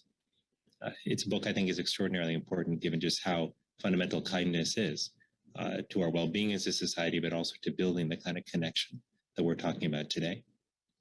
I'm also excited to have with us today Juan Flores. Juan is a high schooler from Mill Valley, California.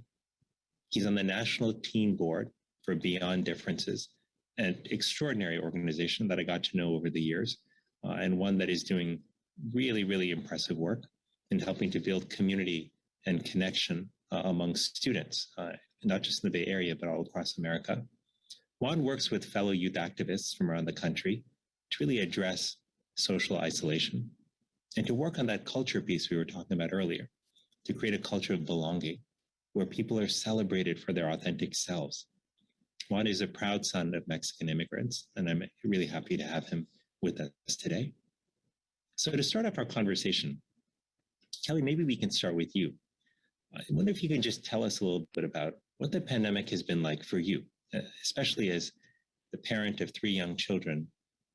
What's it been like, and how has it affected how you think about parenting?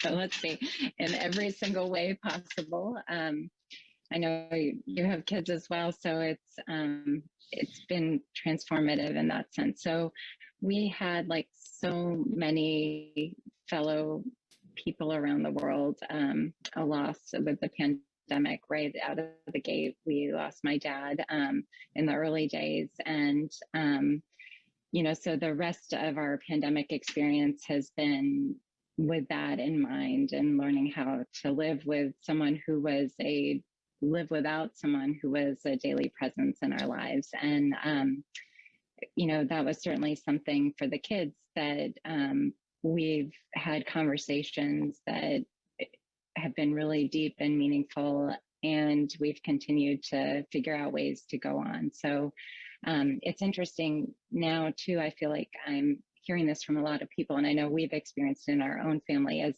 things are sort of returning to this new normal. In a way, we almost notice the holes more because, what had been before is no longer. And so it definitely has this sense of an opportunity to reflect, and also an opportunity to rethink how we go forward. So I have to say, I am so delighted we are having this conversation, because I think what would be a real tragedy is if we went back to how things were before and not take all of this that we've been through and actually make ourselves stronger as individuals and as a society.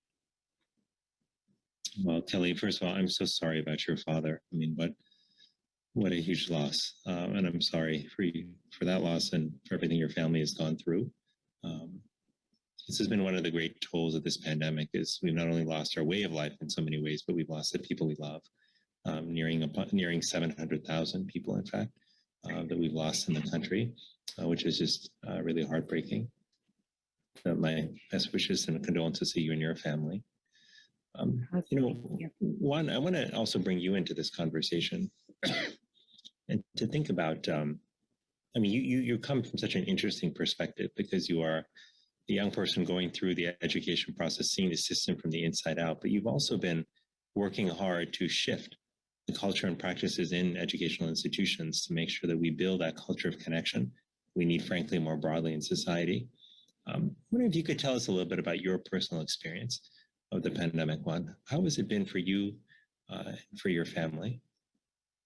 So there were so many things that happened during this pandemic. You know, I had to witness my mother lose her job at the beginning of March because her employers were frightened that one of us might be carrying the virus. And so, yeah, it was really hard to see my mother receive that call saying, I'm sorry, but we want to be safe.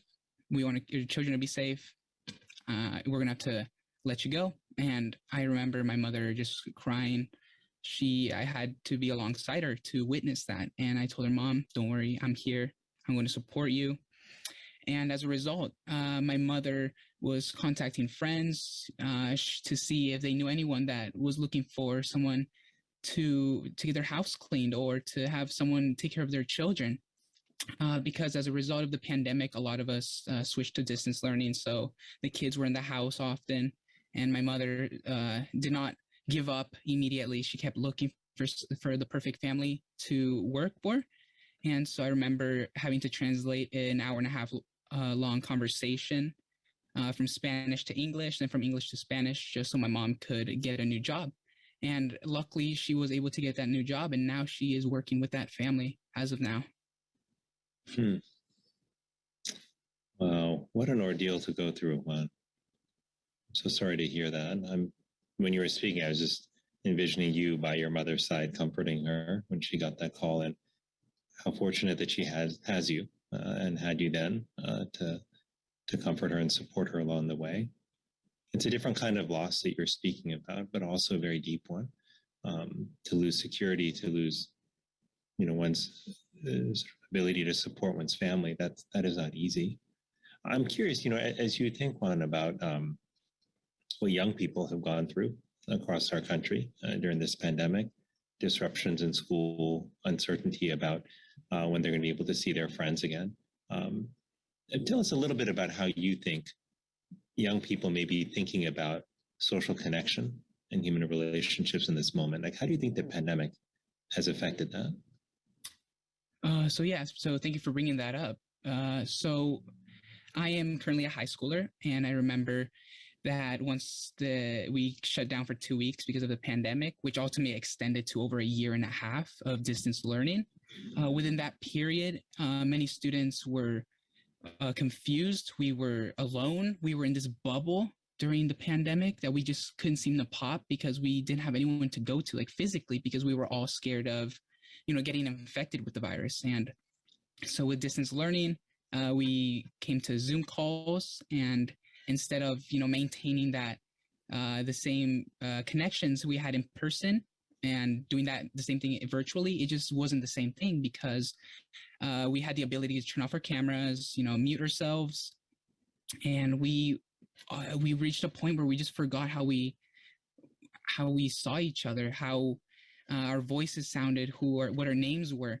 So, and once we went back to school in person, I remember walking into my first period class and seeing a sea of faces who looked at me, and they didn't seem to recognize me. They didn't even know my name. And I was also in that position. I looked into the sea of faces and I tried to remember at least one of their names, but I couldn't because we all had our cameras turned off.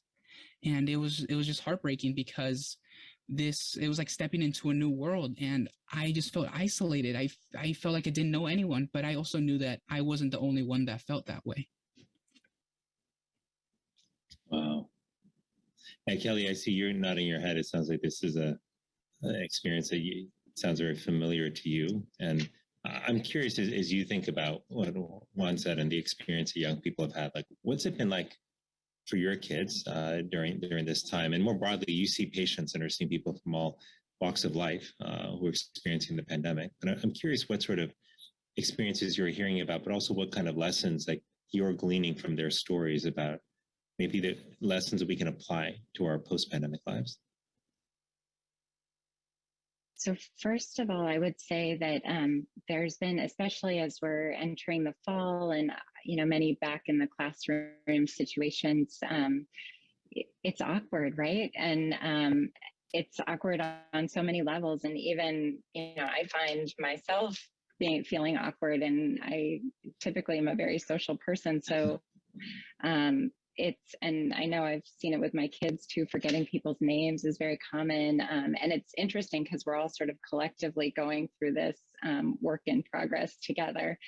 I think so a piece of it is sort of giving ourselves a little bit more space to just recognize there's going to be some degree of it being awkward for a while. And it also gets at that idea of loneliness is the subjective feeling of being separate from others. So you can be surrounded by people all around you and still feel lonely. In terms of my work, so I actually had a fair number of patients who are clinicians and I think the biggest shift that I'm seeing, and something that I really, really hope continues as we talk about helpers and healers, is just talking about mental health in a way that we have never spoken about. And I have to say, it makes my heart sing to be on this call with the current Surgeon General talking about emotional health in this way, because, we've really narrowly defined health for so long. And now to be talking about something that impacts us all, just like the weather, as as a part of the fabric of our lives, and that it's okay not to be okay, is truly remarkable. So I feel very hopeful, and I see that among my clinician colleagues, that, we're rethinking wellness and we're rethinking mental health, and we're talking about it in a way that hasn't ever happened before. So I feel like that's a big piece of this, and I'm super, super grateful for the work of Dr. Murthy around this. And also for students like Juan, it's amazing beyond differences, the fact that these conversations are happening. So anyway, I'm sorry to interrupt there. No, well, first, you're very kind, and to share those thoughts. But I think you're absolutely right that the more, I remember the more I dug into the work around loneliness and the people and organizations that were engaging in this space, the more impressed I was at how many inspiring examples there are of people on small and large scales working hard to create that kind of connection. I don't think they get the attention or the support they often need and deserve, but that is part of what building a movement is all about. It's about making sure we can shine a light on those individuals and those organizations that are doing good work, how we can connect them to one another so they can support and learn from one another, and how we can all support those efforts, recognizing that we all do better when we have greater connection. When I was, thinking about like the work that Juan has been doing with Beyond Differences and such, and then when I remember first learning about the program, I remember thinking, I would love it if my kids went to a school that had a program like that, where I knew that their classmates were looking out for them, where I knew that there was a really intentional effort to create a culture of connection, and not just an assumption that connection happens if you just shove a whole bunch of people together in the same space for a long period of time, which we know that doesn't always lead to connection. So I really love that.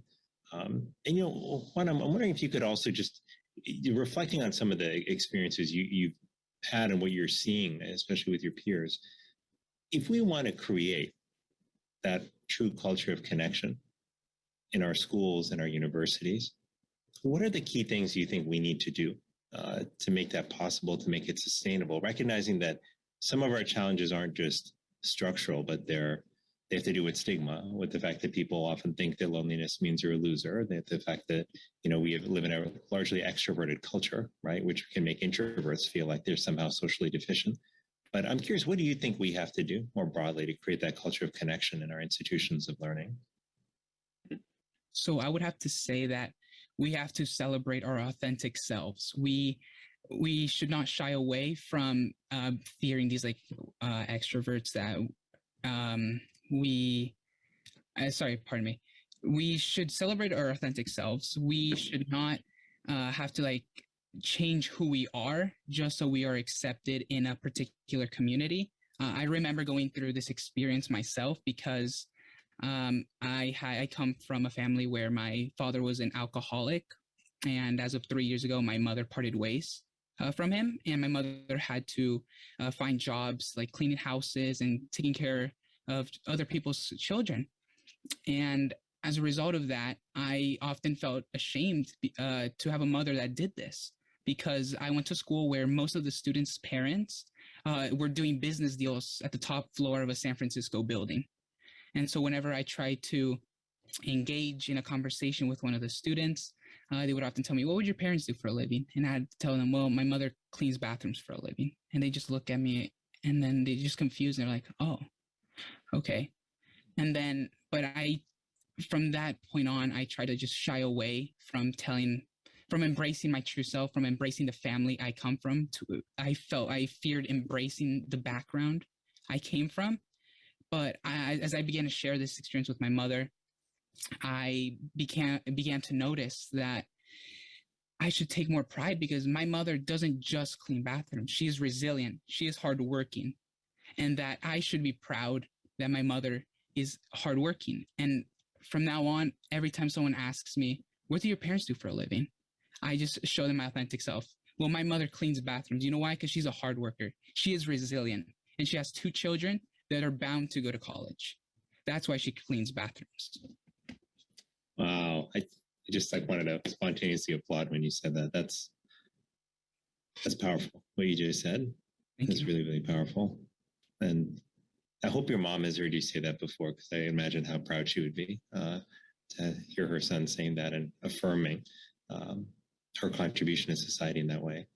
Because I think that's actually exactly what it's about, right? It's about recognizing that we all contribute in different ways to society, but the dignity that we bring to our lives and to the world is not dependent on how many dollar signs are associated with the deal or how fancy our title is, right? It is something deeper about the quality of the service that we do that can't be measured by those metrics. But it's not always easy for people to recognize that or understand that. And I just love what you did to articulate that. I think, more broadly, when I think about where you started this off, saying that we have to be our authentic selves, like, to me, there's something really powerful about that, because when we show up as our full selves, that's when we can be at our best. It's when we can truly shine. It's when we can be creative. It's when we can, forge the strongest connections with other people. So the question is, what prevents us from doing that? What prevents us from being our true authentic selves? And I think when people are told, either directly or indirectly by society, that who they are, where they're from, or what they do is not valued or is not legitimate in some way, that chips away at their sense of self. It makes them hesitant to show up as their true self because they feel like that's not valued. And I think about young people growing up now, and frankly about people my age and older who have already gone through their education, but who are also still struggling with how to show up, as your authentic self. And I think about all those forces that chip away at that sense of self that we have, that tell us that who we really are somehow isn't good enough. Maybe the career we want to pursue isn't good enough or fancy enough. Maybe the internship that we're going to get out of college is not fancy enough, or it's not going to look so, as good on our resume. And so we don't pursue those things.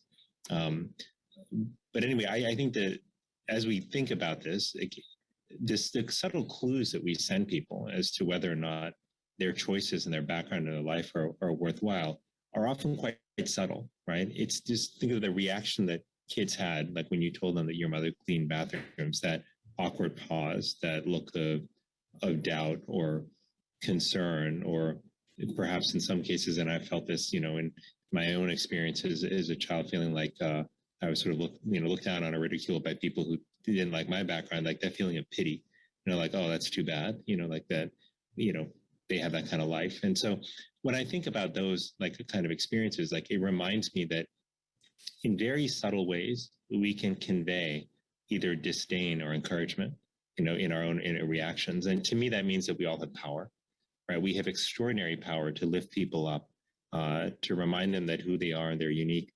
path that they're taking is genuine, it's valuable, it's legitimate, it's just as important as the paths that others may take, even though they may be very different. Kelly, I know you've obviously thought about this a great deal. You've written about it so much, but when you think about this broader goal that we started this conversation talking about. How do we create a more connected world? How do we create a culture and a society that has a strong foundation of human connection? Like, if you could be, master of the world and just design things any way you want, what are the big things that you think we need to change, whether that's in our culture or in our policies or in how we design institutions? Like, in your mind, what are the biggest levers that we need to pull to build that culture of build that sort of more connected society? Well, I have to say, just that question, thank you. I feel like I have a million ideas. I'm just going to start with a couple. So you spoke about this at the beginning of our call in terms of values and sort of thinking about what do we value as a society. And I think what's been so remarkable, and I suspect you've found this in your work too, is that, for as divided our country and our world can feel sometimes, it's actually quite remarkable how we all have this intense, innate need to connect and feel valued. And so thinking about how can we do that in a systematic way, looking at all the different areas of our lives, whether it's in our communities, it's in our schools, it's in our workplaces, which is a huge one too for adults, and then thinking about our broader society too. So, I think the thing is, it's wonderful when organizations and policies support kind, supportive environments. I also think that individuals, exactly as you said, and Juan, I was just absolutely reminded of that as you were telling your story. That's the thing, when you tell your story, when you're brave, when you show up and you show courage, that is remarkable, and that will change the world as we start to talk openly about these things that, so many of us struggle with. And it's such an opportunity. And so I think for every person who's on this call, that's really the most important part, is just knowing no matter what your title, what your role, you have an opportunity to change the culture in those choices and how you show up in everyday moments. So, and Dr. Murthy, you have the opportunity to change the world from a leadership position, and I love what you're doing. So keep going, we're cheering you on. Very kind, Kelly. And I think you're absolutely right about the power of standing up and how that inspires others. When I was in medical school at a time where I was really struggling, figure out if I was really doing the right thing, doing anything meaningful in my life. And I was working on some projects that were like high risk, trying to build a whole course around meaning in medicine, but I was a second year med student. What did I know? And I thought I was going to fail. I had a good mentor who said to me one day, she said, "Vivek, remember, when you stand in strength, you allow people to find you. And they will find you. You must have faith." And I think of that, so often, even to this day, because what both of you have done, Kelly, through your work, through your writing, through the leading by example, Juan, through your leadership with Beyond Differences, the way you just modeled here, how you stood up for the dignity of your mother and the work that she contributes to the world. Those are great examples of how we can lead by example, how we can inspire others with our story. And just really kudos to both of you for doing that. But these are the ripples that we want to create. In the last few minutes that we have, let me ask you one last question here, and I'll ask this to both of you. Because, as you think just about the lessons of this pandemic for you personally, I'm curious if you could share with us maybe something that you hope to hold on to from this pandemic, maybe a change in your life that took place that you thought, maybe that's something I want to keep in my life. And if there's something that you want to let go of, perhaps that you realize was not serving you well. So I'd love if you could share some of that with us. And because this is a process of reflection we're all going through. Kelly, perhaps we could start with you. Sure, and we'd love to hear yours too. So as far as things that I'm wanting to keep and build out, one of them, I talk a lot about kindness towards others, and I think something else is kindness to ourselves. And part of that is, like we were talking about with things being awkward right now, creating a little space for yourself. And maybe that means saying no to some commitments, so that you have some time just recognizing that your emotions are important too. The other thing is, along that lines for all our helpers and healers on the call, really paying attention to not just caring for others, but caring for ourselves and making that okay, and building in breaks. We know that people do better when they've got built-in breaks and systematic breaks. So doing that as much as I can in my own life, and then also in whatever levers I can in systems, creating those breaks for people so that they can come back fresh. Let's see. And then I'm trying to remember, your second question was, I was wondering what you'd let go of, perhaps something you what I would let go didn't of. serve you. Yeah. Yeah. I feel like we've had to let go and sort of rebuild in so many different ways. And I do think letting go of things that don't feel deeply meaningful. It can be tempting to say yes to things or commit to things that maybe aren't centered so much with the values, and also realizing that every yes is also a no to something else. So for instance, spending time with family and people you treasure and coworkers who inspire you, that's an absolute yes. And doing a little less of the other. So how about you, Juan? So I would have to say that something I really want to keep is, I remember this vivid memory about just enjoying the little moments, because I remember this one moment where I was coming home from school and I opened my mailbox and noticed that my junior year transcript came in the mail, and I knew what to expect, but I just had to get a sneak peek to see if my expectations aligned with reality, and they did. So I got home, then my mom came home with my brother, and I gave my my mother my transcript. She opened it and she stood there and then looked at me, and then she just started crying. She started crying tears of joy. And she told me, "Yo sé que tú puedes, y lo hiciste. I know you could do it, and you did it." And it was just a moment. I cherished it a lot. And this happened a few months ago. And even to this day, it's just very heartwarming to remember that vivid memory when I gave my brother a hug. And yeah, it was one of those just small, beautiful moments during the pandemic where you actually get to be happy. And sorry. Your time. And something I really want to, I guess, let go of would have to be, I guess, the toxic masculinity of my father, who was an alcoholic and very verbally abusive with my mother. It was very hard growing up with that type of influence in the house, but sometimes you got to push forward. I'm striving to be a better person, a better version of myself, a better man. I strive to care for my brother. I support my mother, and Beyond Differences has given me the power to share my story, to hopefully resonate with other students who might be in my position, and to just really create these cultures of belonging, because I never knew I could be so open.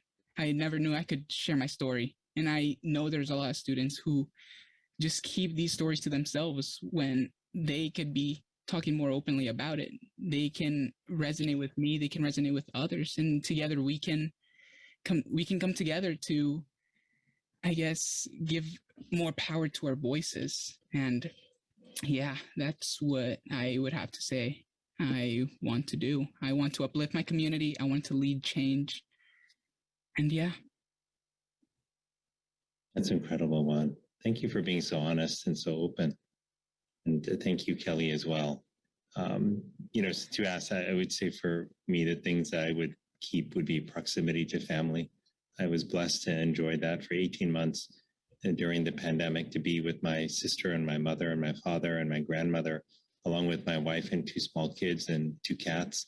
And it was incredible. It was an experience I never thought I would have. And I hadn't lived at home since I was 16, but it reminded me that proximity to the people we love is so incredibly important.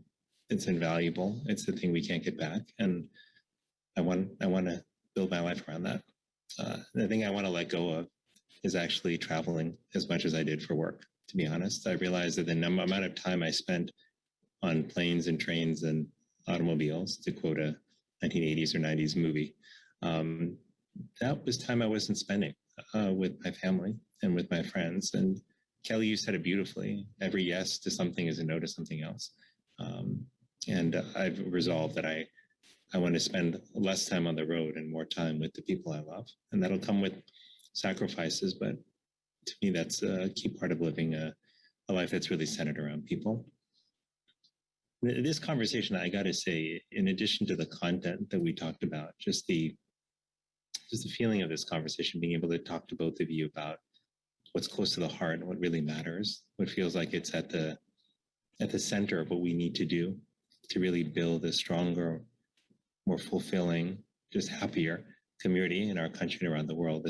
This feels good. This feels nourishing to me. And I just want to express my gratitude to you for that. And I just want to say also, just in closing here, share a couple of thoughts, and then we'll do a quick 30-second exercise here. But I don't want us to ever lose sight of how big this moment is that we're in right now.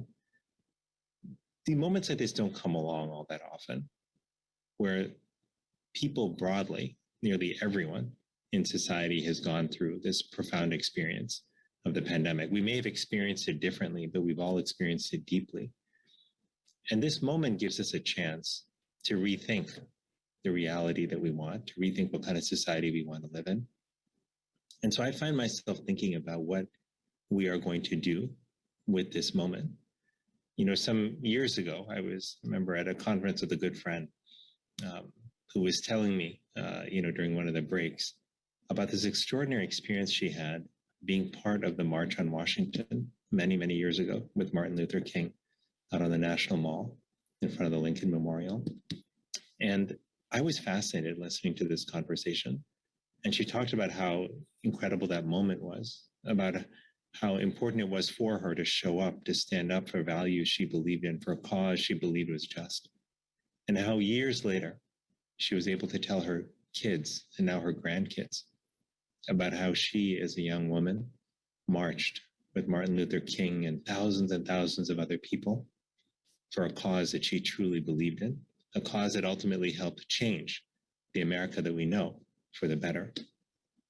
And I find myself thinking about what the future will look like for all of us as we reflect on this moment of extraordinary change, but also extraordinary opportunity, a time when the profound issues we have struggled with loneliness and disconnection, have not only been laid bare, but their connection to the other challenges we faced, whether it's mental illness or physical illness, whether it's political polarization or other challenges, that the connection to human relationships has become all the more clear. I think about this moment that we have to refashion our lives and our society around people instead of around work or other considerations. And I wonder, what will we tell our children and our grandchildren about this moment in 5, 10, 15, 20 years? What will they read about in the history books when they undoubtedly read and study about the great coronavirus pandemic? Well, while that history is still being written, what I want to be able to tell them is that in a time of anger and despair, that you and I and all of us on this call, that we brought hope and a renewed sense of community to a world that was hungry for human connection. I also want to tell them that we stood up with courage and conviction and spoke our truth about what had to change, even though it was difficult. It may have been counter to prevailing culture. I really want to be able to tell them that we led by example, that we put our people and our relationships at the center of our own lives and at the heart of how we made decisions about our time and our attention and our energy. What all of us are doing together, with the opportunity to do at a scale never before imaginable, is to build a kind of people-centered society that the world has needed for a long time. And the people on this call, those of you listening today, those who understand the power and importance of human connection, you are the people who can make that change happen, who can drive this movement together in ways that will benefit not only us, but our children and future generations. And speaking of our children and future generations and the people we love, I want to close our session today with just a brief reflection. I'm going to ask you to close your eyes for 10 seconds. Take a deep breath. And to think about the people in your life who have been there for you over the years, people who have supported you during difficult times, the people who have been there to celebrate with you during your moments of joy, the people who have sat with you in silence, witnessing your journey, supporting you with their heart, the people who know you and who remind you when you forget of who you are and of why you will always have value and worth and meaning to bring to the world. Feel their love flowing through you, renewing you, uplifting you, and filling you with peace. And know that that love is always there for you, even when they are not physically present, because it resides in your heart. Now open your eyes. What you felt in that time, that brief reflection, was the power of human connection, the power of love. We have it within our grasp to feel that love, to share it with others, because we have the ability to build relationships, to invest in relationships, to show up for one another when it counts. And so as we go forth to do this work, I hope for all of you is that you enjoy deep human connection in your own life, that it sustains you during this difficult and challenging but important work. And my hope is through the work that you will do, through the example that you will lead by, that you will inspire other people also about the power of human connection and to live lives that are truly centered around people. Han, Kelly, thank you for being here, for the gift of your insights, your presence, and your example. And I hope we'll all get to talk again really, really soon. Well, what an incredible segment we just all experienced together. I'm going to ask Andrew McPherson to join me as well. We've come to the end of our first day. Andrew, what do you think? I've been doing this work in Washington for a long time, Eddie. I've never seen anything quite like that. I'm completely overwhelmed, but also just feeling unbelievably optimistic about our work as a community with everybody participating today going forward. I've never been more confident, more excited, and more connected to all of you and to all of our incredible team here at the Coalition and you, Eddie, personally. This is why we're doing the work together, all of us and everybody that participated today. And I've never been more optimistic about our next steps together. What about you?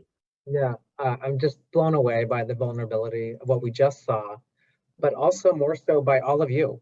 We've been monitoring the chat, and we are incredibly blown away by the connections that you're building and the vulnerability you're showing in the chat. And as Dr. Murthy just said, it really is all of us and our ability to connect and to see the value in social connection and for us to take action on that together.